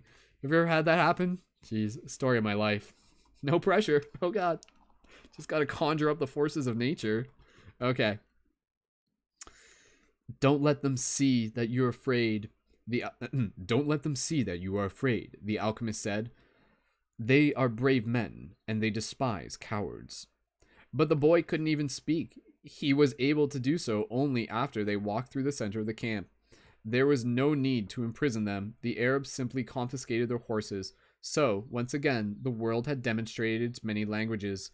The desert, only moments ago, had been endless and free, and now it was an impenetrable wall. You gave them everything I had, the boy said. Everything I saved in my entire life. Well, what good would it be if you had to die? The alchemist answered. Your money saved us for 3 days. It's not often that money saves a person's life. The boy was too frightened to listen to the words of wisdom. He had no idea how he was going to transform himself into the winds. He wasn't an alchemist. The alchemist asked one of the soldiers for some tea and poured some of on the boy's wrist. A wave of relief washed over him, and the alchemist muttered some words that the boy didn't understand. Don't give in to your fears, said the alchemist in a strangely gentle voice. If you do, you won't be able to talk to your heart. Interesting there. So yeah, remember, it's hard to talk to your heart when you're like giving into your fears. So again, finding that deeper place of trust allows you to be able to listen to the wisdom of your heart, which will help navigate you out of any situation. Even if you have to turn into a windstorm. Oh god. Oh man, this is funny. All right. But I have no idea how to turn myself into the wind. If a person is living out his personal legend, he knows everything he needs to know. There is only one thing that makes a dream impossible to achieve: the fear of failure. I'm not afraid of failing. I just don't know how to turn myself into the freaking wind, you crazy alchemist. I was just ad-libbing there. That's basically what he's like. It's like, man, are you freaking crazy? Like, what's going on here? Turning into the wind? What are you talking about? All right, let's see where this goes. Well, you'll have to learn. Your life depends on it. But what if I can't? Then you'll die in the midst of trying to realize your personal legend. That's a lot better than dying like millions of other people who never even know what their personal legends were. But don't worry, the alchemist continued. Usually the threat of death makes people a lot more aware of their lives. Interesting, right? I'm sure we've all experienced that. The idea of like, you know, it's kind of, you don't realize what you got until you lose something, sort of thing. It's like one of those things where it's like every day you're walking around, you got two legs, you're healthy, you're breathing, and then next thing you know, something happens and you're really sick, and you're like, oh my God, like, wow, I'm so grateful that I'm, like, still alive, or something like that. So don't wait for those moments where things get taken away in order for you to appreciate what you already have. Appreciate them now, and meditate on the idea that maybe you have 3 days to turn into a sandstorm, or else you're going to die. How would you feel right now? And how would you appreciate your life in this moment? As a metaphor. The first day passed. There was a major battle nearby, and a number of wounded were brought back to the camp. The dead soldiers were replaced by others, and life went on. Death doesn't change anything, the boy thought. You could have died. You could have died later on, a soldier said to the boy, to one of his companions. You could have died after peace had been declared, but in any case, you were going to die. At the end of the day, the boy went looking for the alchemist, who had taken his falcon into the desert. I still have no idea how to turn myself into the wind, the boy repeated. Remember what I told you. The world is only the visible aspect of God, and that what alchemy does is to bring spiritual perfection into contact with the material plane. Wow, okay, so again, I know we've kind of talked about that, but that's like super wise. That what alchemy does is to bring spiritual perfection into contact with the material plane. So again, by like working on our own internal alchemy, transforming our own soul into gold, so to speak, becoming our golden self, our golden elf, so to speak, that is like literally bringing spiritual perfection into material plane. And the truth is, it's already perfect right here and now. It's just the journey. So, what are you doing? Feeding my falcon. I don't know, that line's really funny. I don't know why. What are you doing? I'm feeding my falcon. If I'm not able to turn myself into the wind, we're going to die, the boy said. Why feed your falcon? You're the one who may die, the alchemist said. I already know how to turn myself into the wind. Oh my God, this guy's like, he's just trolling him. Like, it's hilarious. All right. Again, for those of you who may just be joining in on Instagram, we're doing the book reading of The Alchemist. This is part 4. We're almost done the book. You can find parts 1 to 3 online at youtube.com/skullbabylon. And just send me a DM on Instagram and I'll send you the links for that. Or go to paradigmsessential.com. On the second day, the boy climbed to the top of a cliff near the camp. The sentinels allowed him to go. They had already heard about the sorcerer who could turn himself into the wind, and they didn't want to go near him. In any case, the desert was impassable. He spent the entire afternoon of the second day looking out over the desert and listening to his heart. The boy knew the desert sensed his fear. They both spoke the same language. On the third day, the chief met with his officers. He called the alchemist to the meeting and said, Let's go see the boy who turns himself into the wind. Let's, the alchemist answered. The boy took them to the cliff where he had been the previous day and told them all to be seated. It's going to take a while, the boy said. We are in no hurry, the chief answered. We are men of the desert. The boy looked at the horizon. There were mountains in the distance, and there were dunes, rocks, and plants that insisted on living where survival seemed impossible. There was the desert that he had wandered for so many months. Despite all that time, he knew only a small part of it. Within that small part, he had found an Englishman, caravans, tribal wars, and an oasis with 50,000 palm trees and 300 wells. What do you want here today? The desert asked him. So the desert's talking to him now. Didn't you spend enough time looking at me yesterday? Somewhere you are holding the person I love, the boy said. So, when I look out over your sands, I am looking at her. I want to return to her, and I need your help so that I can turn myself into the wind. What is love? The desert asked. Love is the falcon's flight over your sands, because for him you are a green field from which he always returns with game. He knows your rocks, your dunes, and your mountains, and you are generous to him. The falcon's beak carries bits of me himself, the desert said. For years I carry his game, feeding it with the little water that I have, and then I show him where the game is. And one day, as I enjoy the fact that his game thrives on my surface, the falcon dives out of the sky and takes away what I've created. But that's why you created the game in the first place, the boy answered, to nourish the falcon. And the falcon then nourishes man, and eventually man will nourish your sands, where the game will once again flourish. That's how the world goes. So, is that what love is? Yes, that is what love is. It's what makes the game become the falcon become man, and man, in his turn, the desert. It's what turns lead into gold, and makes the gold return to the earth. Wow, our young boy Santiago getting so wise here, and we're like getting wiser with him. I don't understand what you're talking about, the desert said. But you can at least understand that somewhere in your sands there is a woman waiting for me, and that's why I have to turn myself into the wind. The desert didn't answer him for a few moments. Then it told him, I'll give you my sands to help the wind to blow, but alone I can't do anything. I have to ask for help from the wind. A breeze began to blow. The tribesmen watched the boy from a distance, talking among themselves in a language that the boy couldn't understand. The alchemist smiled. The wind approached the boy and touched his face. It knew of the boy's talk with the desert because the winds know everything. They blew across the world without a birthplace and with no place to die. Whoa. Whoa, whoa, that's trippy, man. The winds are eternal. They don't die.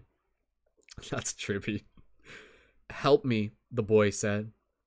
One day you carried the voice of my love to me. Who taught you to speak the language of the desert and the wind? I assume that's like the wind speaking. My heart, the boy answered.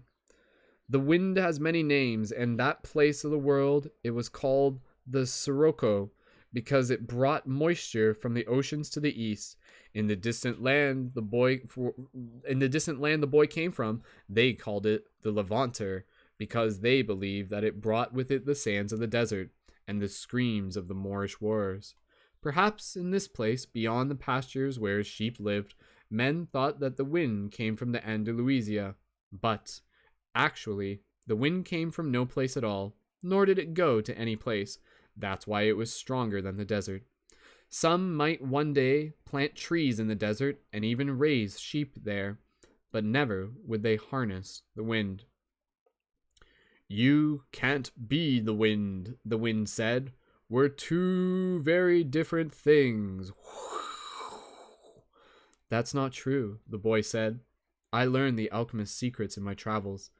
I have inside of me the winds, the deserts, the oceans, the stars, and everything created in the universe. We were all made of the same hand, and we have the same soul. Ooh, got like spine tingles there while reading that part. I want to be like you, able to reach every corner of the world, across the sea, blow away the sands that cover my treasure, and carry the voice of the woman I love. I heard that you were talking about the other day with the alchemist, the wind said. He said that everything has its own personal legend, but people can't turn themselves into the wind. Just teach me to be the wind for a few moments, the boy said, so you and I can talk about the limitless possibilities of the people and the wind. The wind's curiosity was aroused, something that had never happened before. It wanted to talk about those things, but it didn't know how to turn a man into wind. And look how many things the wind already knew how to do. It created deserts, sank ships, felled entire forests, and blew through cities filled with music and strange noise. It felt that it had no limits, yet here was a boy, saying that there were other things that the wind should be able to do. Here's a picture. Oh, wait, I'll show the picture in a second. This is what we call love, the boy said, seeing that the wind was close to granting his request. When you are loved, you can do anything in creation. When you are loved, there's no need at all to understand what's happening, because everything happens within you, and even men can turn themselves into the wind, as long as the wind helps, of course. That line right there. When you are loved, there's no need at all to understand what's happening, because everything happens within you. Interesting. The wind was a proud being, and it was becoming irritated with what the boy was saying. I love how the wind's a being too, eh? Like, you ever try that? Have you ever tried talking to the wind? Have you ever tried like talking to the forest? Try it sometimes. See what they say. It's a good conversation to be had. I guarantee you, the trees in your forest nearby are just waiting for you to talk to them. Like, seriously, go out to your forest and go talk to those trees. They'll be like, oh, they're talking to us. Like, oh my goodness. And then they'll whisper back to you. All right. Magic. As long as the wind helps, of course. The wind was a proud being, and it was becoming irritated with what the boy was saying. It commenced to blow harder, raising the desert sands. But finally, it had to recognize that, even in making its way around the world, it didn't know how to turn a man into the wind, and it knew nothing about love. In my travels, I don't know if this is the wind speaking. In my travels around the world, I've often seen people speak of love and looking towards... Oh, okay, this is the wind. In my travels around the world, I have often seen people speaking of love and looking towards the heavens. The wind said, furious at having to acknowledge its own limitations. Maybe it's better to ask the heavens. Well then, help me do that, the boy said. Fill this place with a sandstorm so strong that it blots out the sun. Then I can look at the heaven without blinding myself. So the wind blew with all its strength, and the sky was filled with sand. The sun was turned into a golden disc. At the camp, it was difficult to see anything. The men of the desert were already familiar with that wind. They called it the Simum, and it was worse than a storm at sea. Their horses cried out, and their weapons were filled with sand. And I'll show you real quick. Here's a picture of Santiago, like, conjuring up the sandstorm. I'm showing that there real quick to those of you on YouTube. You can see him there. That's like the image that we use in the promo for this one. And the soldiers are like, what's happening? This guy's a sorcerer. Oh, gosh. All right. Let me just get a sip of tea here. All right. We don't got too much more in the book. Like, we're in the final stretch. So let's keep going. How long is this broadcast so far? We're almost at 2 hours. Okay. The desert was already familiar with this wind. They called it Simum, and it was worse than a storm at sea. Their horses cried out, and their weapons were filled with sand. On the heights, one of the commanders turned to the chief and said, "Maybe we had better end this." They could barely see the boy. Their faces were covered with blue cloths, and their eyes showed fear. "Let's stop this," another commander said. "I want to see the greatness of Allah," the chief said, with respect. "I want to see how a man turns himself into the wind." But he made a mental note of the names of the two men who had expressed their fear. As soon as the wind stopped, he was going to remove them from their commands, because true men of the desert are not afraid. "The wind told me that you know about love." The wind told me that you know about love, the boy said to the sun. He's talking to the sun now. "If you know about love, you must also know about the soul of the world, because it's made of love." "From where I am," the sun said, "I can see the soul of the world. It communicates with my soul, and together we can cause the plants to grow and the sheep to seek out shade. From where I am a long way from earth. I learned how to love.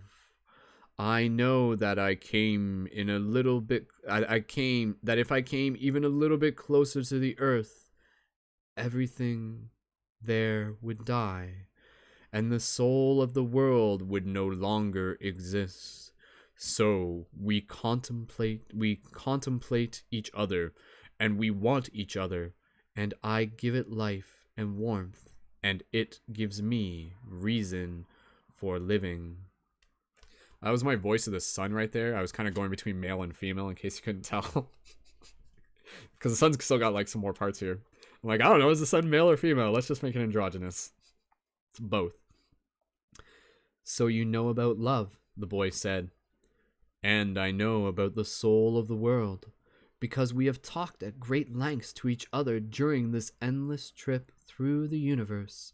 It tells me that its greatest problem is that up until now, only the minerals and the vegetables understand that all things are one. That there's no need for iron to be the same as copper, or copper the same as gold. Each performs its own exact function as a unique being, and everything would be a symphony of peace if the hand that wrote all that had stopped on the fifth day, if the hand that wrote all this had stopped on the fifth day of creation. But there was a sixth day, the sun went on. You are wise because you observe everything from a distance, the boy said. But you don't know about love. If there hadn't been a sixth day, man would not exist. Copper would always just be copper, and lead just lead. It's true that everything has its personal legend, but one day that personal legend will be realized. So each thing has to transform itself into something better and to acquire a new personal legend until someday the soul of the world becomes one thing only. Wow, that's like super powerful. Just kind of like, again, reflecting on what's being said there, the idea of like everything needing to transform, and it is through the transformation that we create like the differential. And yet, if there wasn't transformation, everything would be the same. And yet, if everything were to transform, everything eventually would again be the same. At least that's kind of how I'm seeing it. So we're kind of like in this cycle phase of, again, kind of like going out of unity, forgetting that we're unity, and then coming back to unity through our own personal legends. The sun thought about that and decided to shine more brightly. The wind, which was enjoying the conversation, started to blow with great force so that the sun would not blind the boy. This is why alchemy exists, the boy said, so that everyone will search for his treasure, find it, and then want to be better than he was in his former life.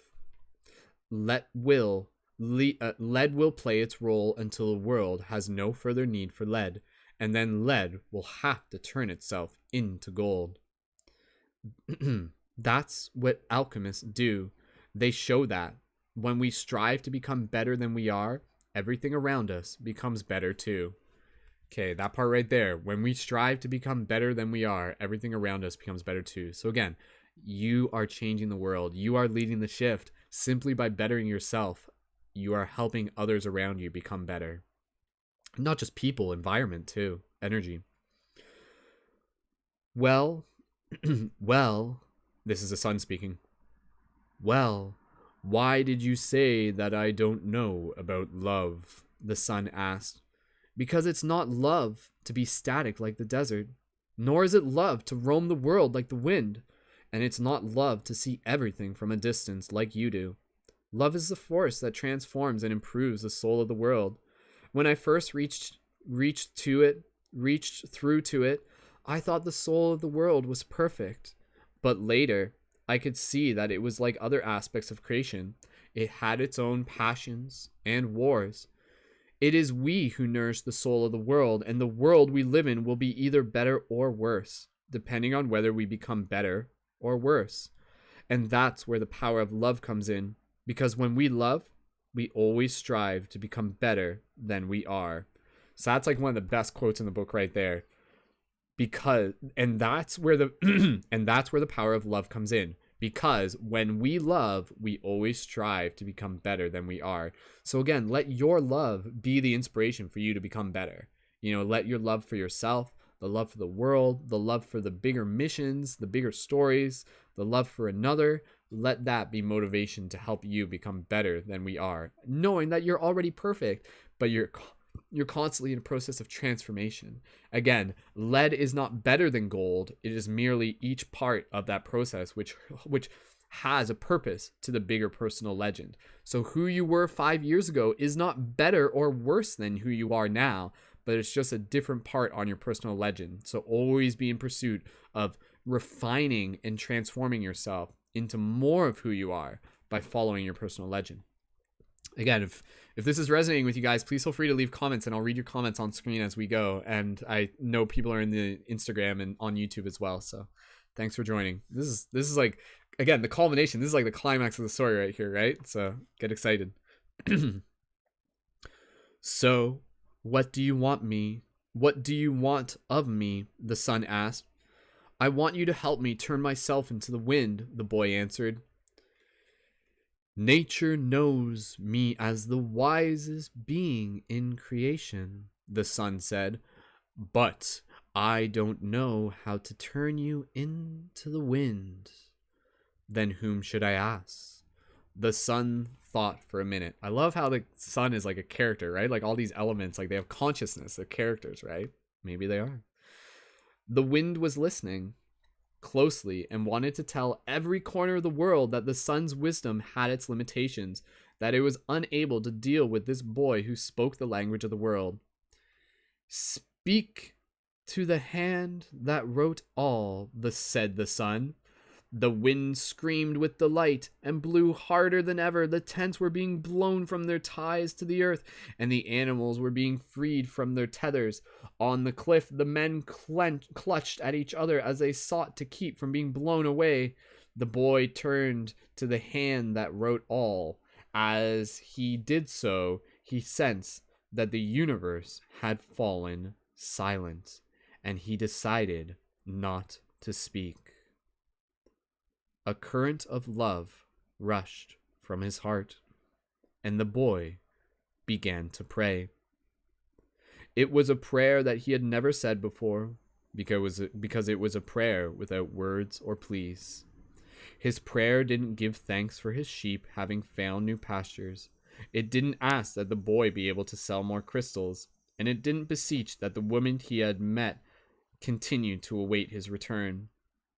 In silence, the boy understood that the desert, the wind, and the sun were also trying to understand the signs written by the hand, and were seeking to follow their paths and to understand what had been written on a single emerald. He saw that omens were scattered throughout the earth and in space, and that there was no reason or significance attached to their appearance. He could see that not the deserts, nor the winds, nor the sun, nor the people knew why they had been created, but that the hand had a reason for all of this, and the only one that that only the hand could perform miracles or transform the sea into a desert or a man into the wind, because only the hand understood that it was a larger design that had moved the universe to the point at which 6 days of creation had evolved into a master work. The boy reached through the soul of the world and saw that it was a part of the soul of God, and he saw that the soul of God was his own soul, and that he, a boy, could perform miracles. So there we go. That's like a huge part in the story. Like basically Santiago essentially becoming like Neo from the Matrix. He's like, whoa, I am the one. I am God, right? So again, like that's a huge thing within our self-actualization journey, to really be able to listen to our heart, and our heart will remind us that, like, yes, the godness all around us is what we are. Like, we literally are the full encompassing creation power of God, the same creation that created this entire universe, this entire planet, all the creatures is literally like inside of us. And then we have like these filters that kind of like keep it hidden, and then we slowly open this treasure over time, and then we're like, oh my gosh, oh my god, I am God in human form playing this experience. How beautiful is that, right? So you know, like that can like almost make you cry, you know. It's like, especially when you not just feel it as an idea, but when you feel it as a truth, you're just like, oh my god, I remember that I am God, and that I can perform miracles. You know, I can transform, I can be an alchemist, I can change this world through the power of my heart. So the simoom blew that day as it had never blown before. For generations thereafter, the Arabs recounted the legend of a boy who had turned himself into the wind, almost destroying a military camp in defiance of the most powerful chief in the desert. When the simoom ceased to blow, everyone looked to the place where the boy had been, but he was no longer there. He was standing next to a sand-covered sentinel on the far side of the camp. The men were terrified at his sorcery, but there were two people who were smiling: the alchemist, because he had found his perfect disciple, and the chief, because that disciple had understood the glory of God. The following day, the general bade the boy and the alchemist farewell, and provided them with an escort party to accompany them as far as they chose. They rode for the entire day. Toward the end of the afternoon, they came upon a Coptic monastery. The alchemist dismounted and told the escorts that they could return to the camp. From here on, you will be all alone, the alchemist said. You are only three hours from the pyramid. Thank you, the boy said the boy. You taught me the language of the world. I only invoked what you already knew. Wow, that's powerful right there again, right? I only invoked what you already knew. So again, like that, let that be a reminder of the journey that we each share in each other's path, here to help evoke what we already know within each other.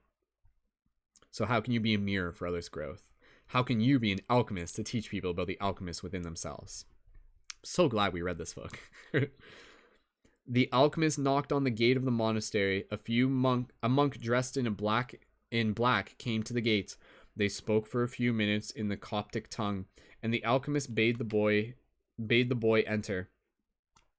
I asked him to let me use the kitchen for a while. The alchemist smiled. They went to the kitchen at the back of the monastery. The alchemist lighted the fire, and the monk brought him some lead, which the alchemist placed on an iron pan. When the lead had become liquid, the alchemist took from his pouch a strange yellow egg. He scraped from it a sliver as thin as a hair, wrapped it in wax, and added it to the pan in which the lead had melted. The mixture took on a reddish color, almost the color of blood. The alchemist removed the pan from the fire and set it aside to cool. As he did so, he talked with the monk about the tribal wars. I think they're going to last for a very long time, he said to the monk. The monk was irritated. The caravans had been stopped at the Giza for some time, waiting for the wars to end. But God's will be done, the monk said. Exactly, answered the alchemist. When the pan had cooled, the monk and the boy looked at it, dazzled.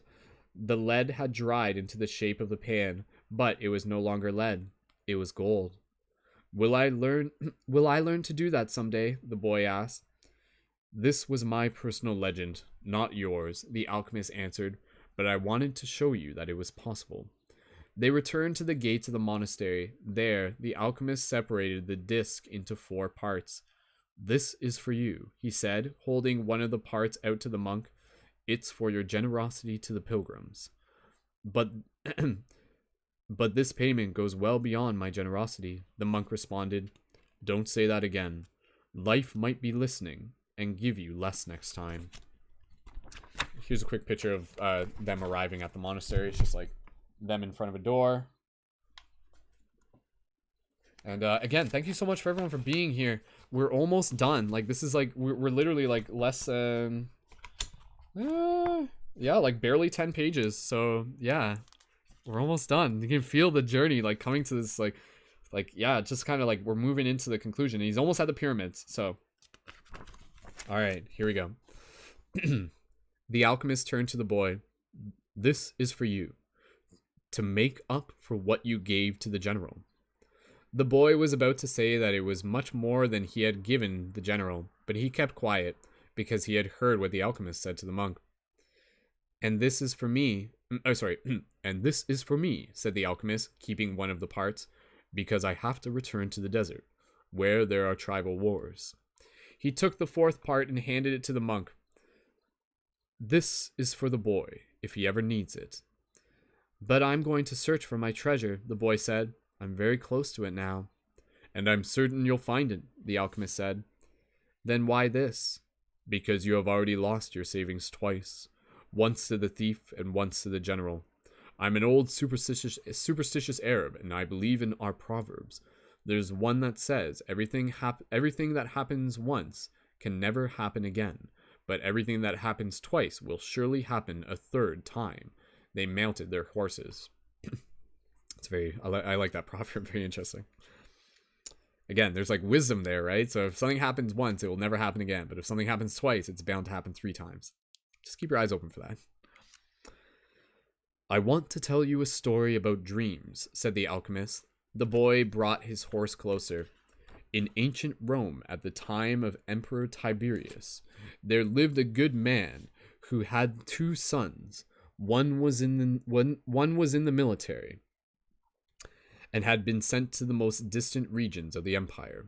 The other son was a poet and delighted all of Rome with his beautiful verses. One night the father had a dream. An angel appeared to him and told him the words of one of his sons would be learned and repeated throughout the world for generations to come. The father woke from his dream grateful and crying, because life was generous and that he had relieved him and had revealed to him something any father would be proud to know. Shortly thereafter, the father died, and he tried to save a child who was about to be crushed as he tried to save a child who was about to be crushed by the wheels of a chariot. Since he had lived his entire life in a manner that was correct and fair, he went directly to heaven, where he met the angel that had appeared in his dream. You were always a good man. This is the angel speaking. You were always a good man, the angel said to him. You lived your life in a loving way and died with dignity. I can now grant you any wish you desire. Life was good to me, the man said. When you appeared in my dream, I felt all my efforts had been rewarded because my son's poem will be read by many for generations to come. I don't want anything for myself, but any father would be proud of the fame achieved by one whom he had cared for as a child and educated as he grew up. Sometime in the distant future, I would like to see my son's words. The angel touched the man's The angel touched the man's shoulders, and they were projected far into the future. They were in an immense setting, surrounded by thousands of people speaking a strange language. The man wept with happiness. I knew that my son's poems were immortal, he said to the angel through his tears. Can you please tell me which of my son's poems these people are repeating? The angel came closer to the man and with a tenderness led him to a bench nearby where they sat down. The verses of your son, who was a poet, were very popular in Rome, the angel said. Everyone loved them and enjoyed them, but when the reign of Tiberius ended, his poems were forgotten. The words you're hearing now are those of your son in the military. The man looked surprised at the angel. Your son went to serve at a distant place and became a centurion. He was just and good. One afternoon, one of his servants fell ill, and it appeared that he would die. Your son heard of a rabbi who was able to cure illness, and he rode out for days and days in search of this man. Along the way, he learned that the man he was seeking was the Son of God.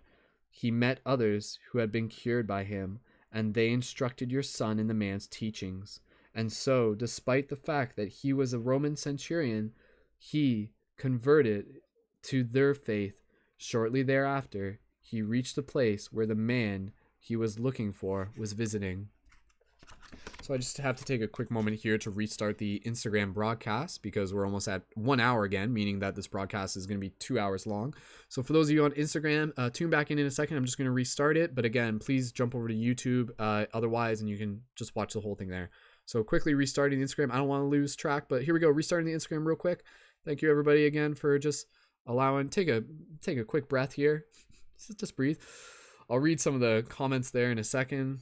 I don't even think this is going to like save to my Instagram. That's unfortunate, but that's okay. So then we'll just restart this real quick. So yeah, if you guys have some comments, please feel free to leave those down below, and I will read those on air as we wrap this up. Okay, dokie. And restarting live. Okay, and we're back live on Instagram. So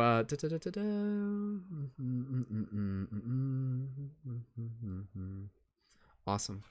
Okay, so continuing along here. So yeah, if anybody has any comments of gratitude that they want to share in the live chat, please feel free to leave those as we get close to the end of the broadcast. And yeah, we'll read those on air. Okay. He told the man that one of his servants was gravely ill, and the rabbi made ready to go to his house with him. But the centurion was a man of faith, and looking into the eyes of the rabbi, he knew he was surely in the presence of the Son of God. And this is what your son said, the angel told the man. These are the words he said to the rabbi at that point, and they have never been forgotten. My Lord, I am not worthy that you should come under my roof, but only speak a word, and my servants will be healed.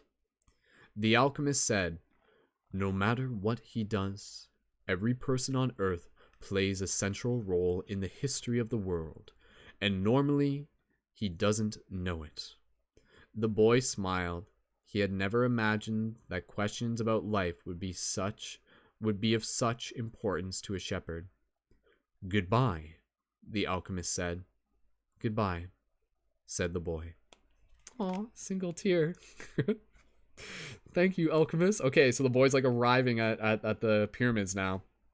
And again, we're almost done. Like, this is pretty much the conclusion.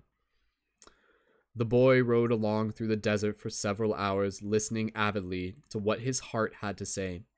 It was his heart that would tell him where treasure was hidden. Where your treasure is, there also will be your heart. The alchemist said that. Where your treasure is, there also will be your heart, the alchemist had told him. But his heart was speaking of other things. With pride, it told the story of a shepherd who left his flock to follow a dream he had on 2 different occasions. It told of personal legend and of the many men who had wandered in search of distant lands or beautiful women, confronting the people of their times with their preconceived notions. It spoke of journeys, discoveries, books, and change. As he was about to climb yet another dune, his heart whispered, be aware of the place where you are brought to tears. That's where I am, and that's where your treasure is. The boy climbed the dune slowly. A full moon rose again in the starry sky. Again, we're reading this on the full moon. That's why I did it. It had been a month since he had set forth from the oasis.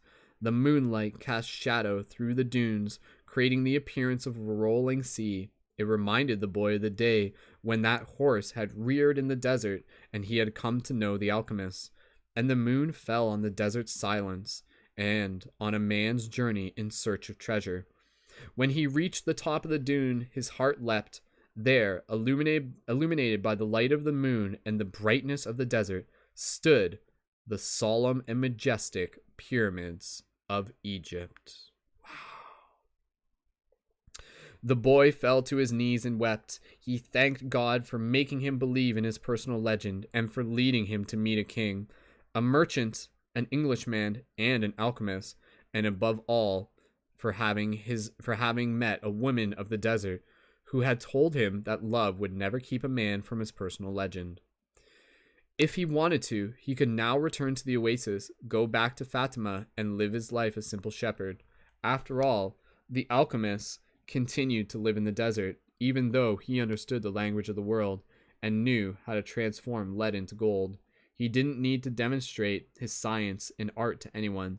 The boy told himself, on the way toward realizing his own personal legend, he had learned all he needed to know and had experienced everything he might have dreamed of. Awesome. So again, like, I might have to go back and reread this just to help make it clear, but I'll just keep reading forward here for a second. But here he was at the point of finding his treasure, and he reminded himself that no project is complete until its objective has been achieved. The boy looked at the sands around him and saw that, where his tears had fallen, a scarab beetle was scuttling through the sand. During his time in the desert, he had learned that in Egypt, the scarab beetles are a symbol of God. Another omen! The boy began digging into the dune. As he did, he thought of what Crystal Merchant had once said, that anyone could build a pyramid in his backyard. The boy could see now that he couldn't do so if he placed stone upon stone for the rest of his life. Throughout the night, the boy dug at the place he had chosen, but found nothing. He felt weighted down by the centuries of time since the pyramids had been built, but he didn't stop. He struggled to continue digging as he fought the wind, which often blew the sand back into the excavation. His hands were abraded and exhausted, but he listened to his heart. It had told him to dig where his tears fell. Let me just go back here and show you a picture. Here's a picture of Santiago in front of the pyramid there. So you can see him there. Or technically, I guess this is Santiago in front of the pyramids. And that's like more of like the Alchemist in front of the pyramids. Either way. Awesome. Okay. Continuing here. We're almost done. We're almost done. Alright. Okay. But he listened to his heart. It had told him to dig where his tears had fallen. As he was attempting to pull out the rocks he heard footsteps. Several figures approached him. Their backs were to the moonlight, and the boy could see neither of their eyes nor their faces. "What are you doing here?" one of the figures demanded. Because he was terrified, the boy didn't answer. He had found where his treasure was, and he was frightened at what may happen. "We're refugees from the tribal war, and we need money," the other figure said. "What are you hiding there?" "I'm not hiding anything," the boy answered. But one of them seized the boy and yanked him back out of the hole. Another one, who was searching the boy's bags, found the piece of gold. "There's gold here," he said. The moon shone on the face of the Arab who had seized him, and in the man's eyes the boy saw death. "He's probably got more gold hidden in the ground." They made the boy continue digging, but he found nothing. As the sun rose, the men began to beat the boy. He was bruised and bleeding, his clothing was torn to shreds, and he felt that death was near. "What good is money to you if you're going to die? It's not..." I guess that's the boy. This is the Alchemist, quoting the Alchemist. "What good is money to you if you're going to die? It's not often that money can save someone's life," the Alchemist had said. Finally, the boy screamed at the man, "I'm digging for treasure!" And although his mouth was bleeding and swollen, he told his attackers that he had twice dreamed of treasure hidden in the pyramids of Egypt. The man, who appeared to be a leader of the group, spoke to one of the others. "Leave him. He doesn't have anything else. He must have stolen this gold." And I'm just going to show you a quick picture because we're almost done. Here's a picture of the thieves approaching Santiago. You can see there. So we're almost done. This is like, yeah, this is like right at the end. So, and then there's an epilogue. So, "Leave him. He doesn't have anything else. He must have stolen this gold." The boy fell to the sand, nearly unconscious. The leader shook him and said, "We're leaving." But before they left, he came back to the boy and said, "You're not going to die. You'll live, and you'll learn that a man shouldn't be so stupid. 2 years ago, right here on this spot, I had a recurrent dream too. I dreamt that I should travel to the fields of Spain and look for a ruined church with shepherds and where their sheep slept. And in my dream, there was a sycamore growing out of the ruins of the sacristy, which is like a church. And I was told that if I dug at the roots of the sycamore, I would find a hidden treasure. But I'm not so stupid as to cross an entire desert just because of a recurrent dream." And they disappeared. The boy stood up shakingly and looked once more at the pyramids. They seemed to laugh at him, and he laughed back, but his heart bursting with joy, because he knew where his treasure was. And now we're into the epilogue. So this is like actually like that's like basically the conclusion, but this is like the epilogue now. So we'll just keep reading. The boy reached the small abandoned church just as night was falling. So he like literally, he's like flash forward months and months. He's literally gone all the way back home to where he started his journey. So this is like full circle. The boy reached the small abandoned church just as the night was falling. The sycamore was still there in the sacristy, and the stars could still be seen through the half-destroyed roof. He remembered the time he had been there with his sheep. It had been a peaceful night, except for the dream. Now he was there not with his flock, but with a shovel. He sat looking at the sky for a long time. Then he took from his knapsack a bottle of wine and drank some. He remembered the night in the desert where he had sat with the alchemist, and they looked at the stars and drank wine together. He thought of the many roads he had traveled and the strange ways God had chosen to show him his treasure. If he hadn't believed in the significance of recurring dreams, he would not have met the gypsy woman, the king, the thief, or, well, it's a long list, but the path was written in the omens, and there was no way I could go wrong, he said to himself. He fell asleep. So again, I'm just going to kind of backtrack that whole idea there. So again, like just kind of creating the vision here, him going to the pyramids, digging in the treasure, not finding anything, yet meeting that person who said that they had a recurring dream that led him back home, and now he's digging underneath the tree at his old house. But again, that person basically said like, I'm not following my personal legend. And so he's like, oh, but I am. And so the synchronicity of it all is like coming full circle here.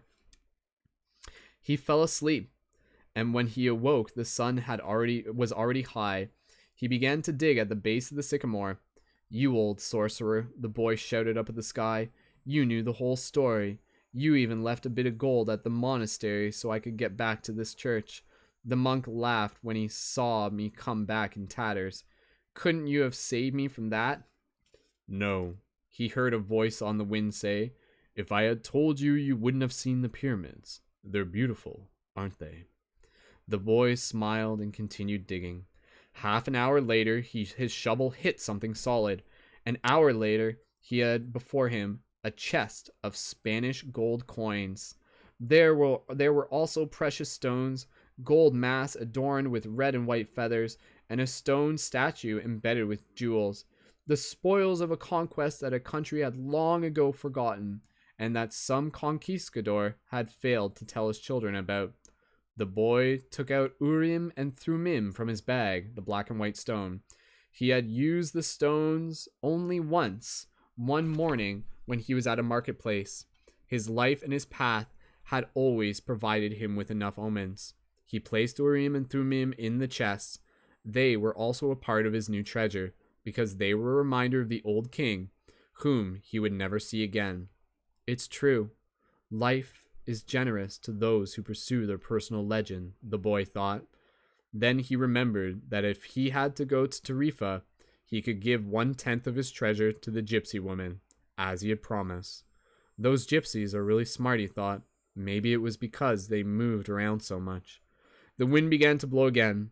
It was the Levantier, the wind that came from Africa. It didn't bring with it the smell of desert nor the threat of Moorish invasion. Instead, it brought with it the scent of a perfume he knew so well, and the touch of a kiss that came far away, slowly, slowly, until it rested on his lips. The boy smiled. It was the first time she had done that. I'm coming, Fatima, he said. The end. Yay, we did it. We finished reading The Alchemist. Yay.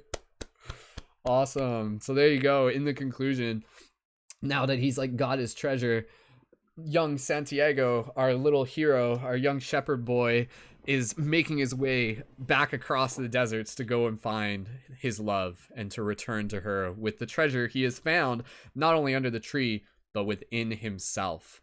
And all the best to him. So there we go. So thank you again, everyone, so much for being a part of this journey, for being a part of this. This is, again, if you've listened to parts 1 to 4, this has been like probably like over like 8 hours, almost like 9 hours worth of us hanging out together. So thank you so much for being here and for sharing in this journey. And again, what did we take from this journey? We took about the power of following our hearts, of listening to our hearts, of following our personal legend, of listening to the soul of the world, the language of the world, the omens, the synchronicities, trusting in the process, being able to make choices for ourselves, being able to make the harder choices, being able to trust even when things may seem at their worst, that if we just like keep going and keep trusting and are open to what our heart has to say, it will lead us to where we need to be. And that may be running into a very powerful alchemist who will teach us about our own sorcery within our hearts. And again, allowing us to understand that the treasures that we seek are sometimes right where we began. And so let that metaphor sit with you in understanding that you don't need to go to the pyramids, but you can literally just like walk outside your own door and find the treasures that you seek. The treasures that you seek are already home within your heart. And so much more to take from this. But again, I look forward to being able to read your comments down below. So let me know what you thought of this. Again, this has been The Alchemist by Paulo Coelho. Go purchase his book, support his work. It's very, very well known across the world. And this is a book that will continue to exist for generations to come. So please share it with other people, read it to your children, read it with anyone, and let them experience the beauty of this story, which again is a very powerful allegory. It's a very powerful metaphor. It is a lens for us to be able to see ourselves. And so thank you again, everyone. Awesome. Just reading some of the comments. So last call, if anybody just wants to express gratitude in comments who are watching this live, please drop those in the live chat right now. Anna says, take what you need, leave the rest. I think Coelho is a good place to start. I think that was actually in response to somebody else's comment, but yes, absolutely. Such a powerful teacher. Thank you to Paulo Coelho. Obviously, like, you know, they've gone through their own spiritual journey and they're like, how can I turn this into a piece of art that can be, you know, a powerful way for people to be able to learn themselves. And people in the Instagram, I can see your comments. Tina, thank you so much. Cosmic Shaman, thank you so much. Thank you so much, everyone, for being here. And again, this recording will be online for you guys to check out at any point. So please share it with your friends, all 4 parts of it.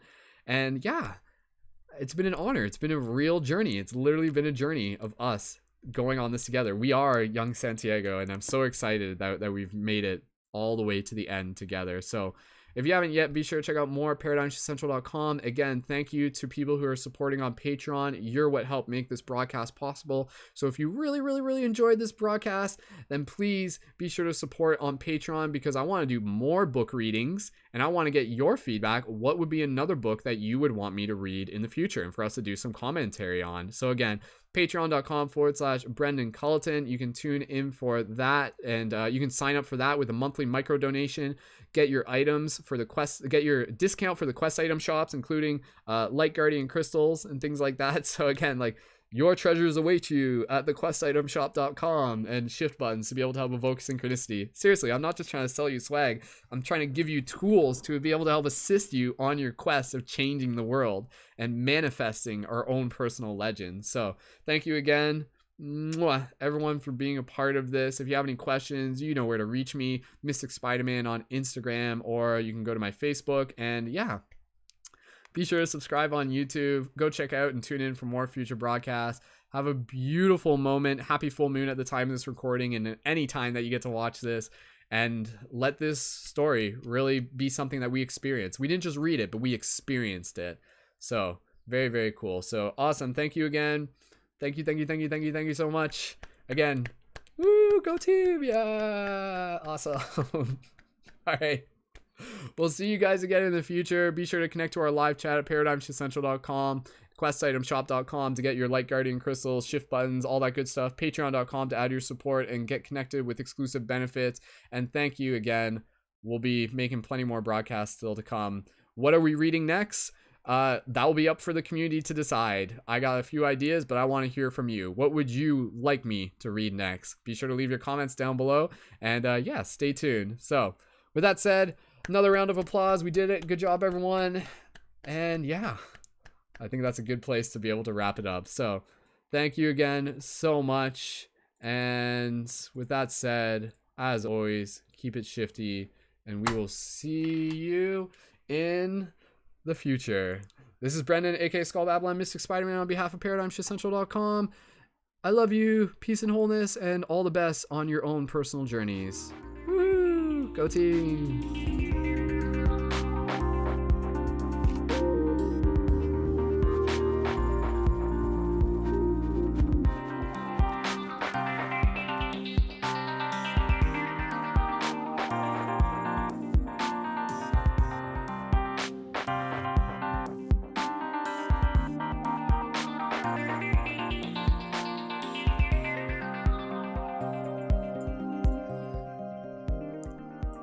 Special thank you to our friend Danny Leonardo, whose music is featured at the beginning and end of this broadcast. Be sure to check out more of her work in the YouTube info below. Thank you, Danny.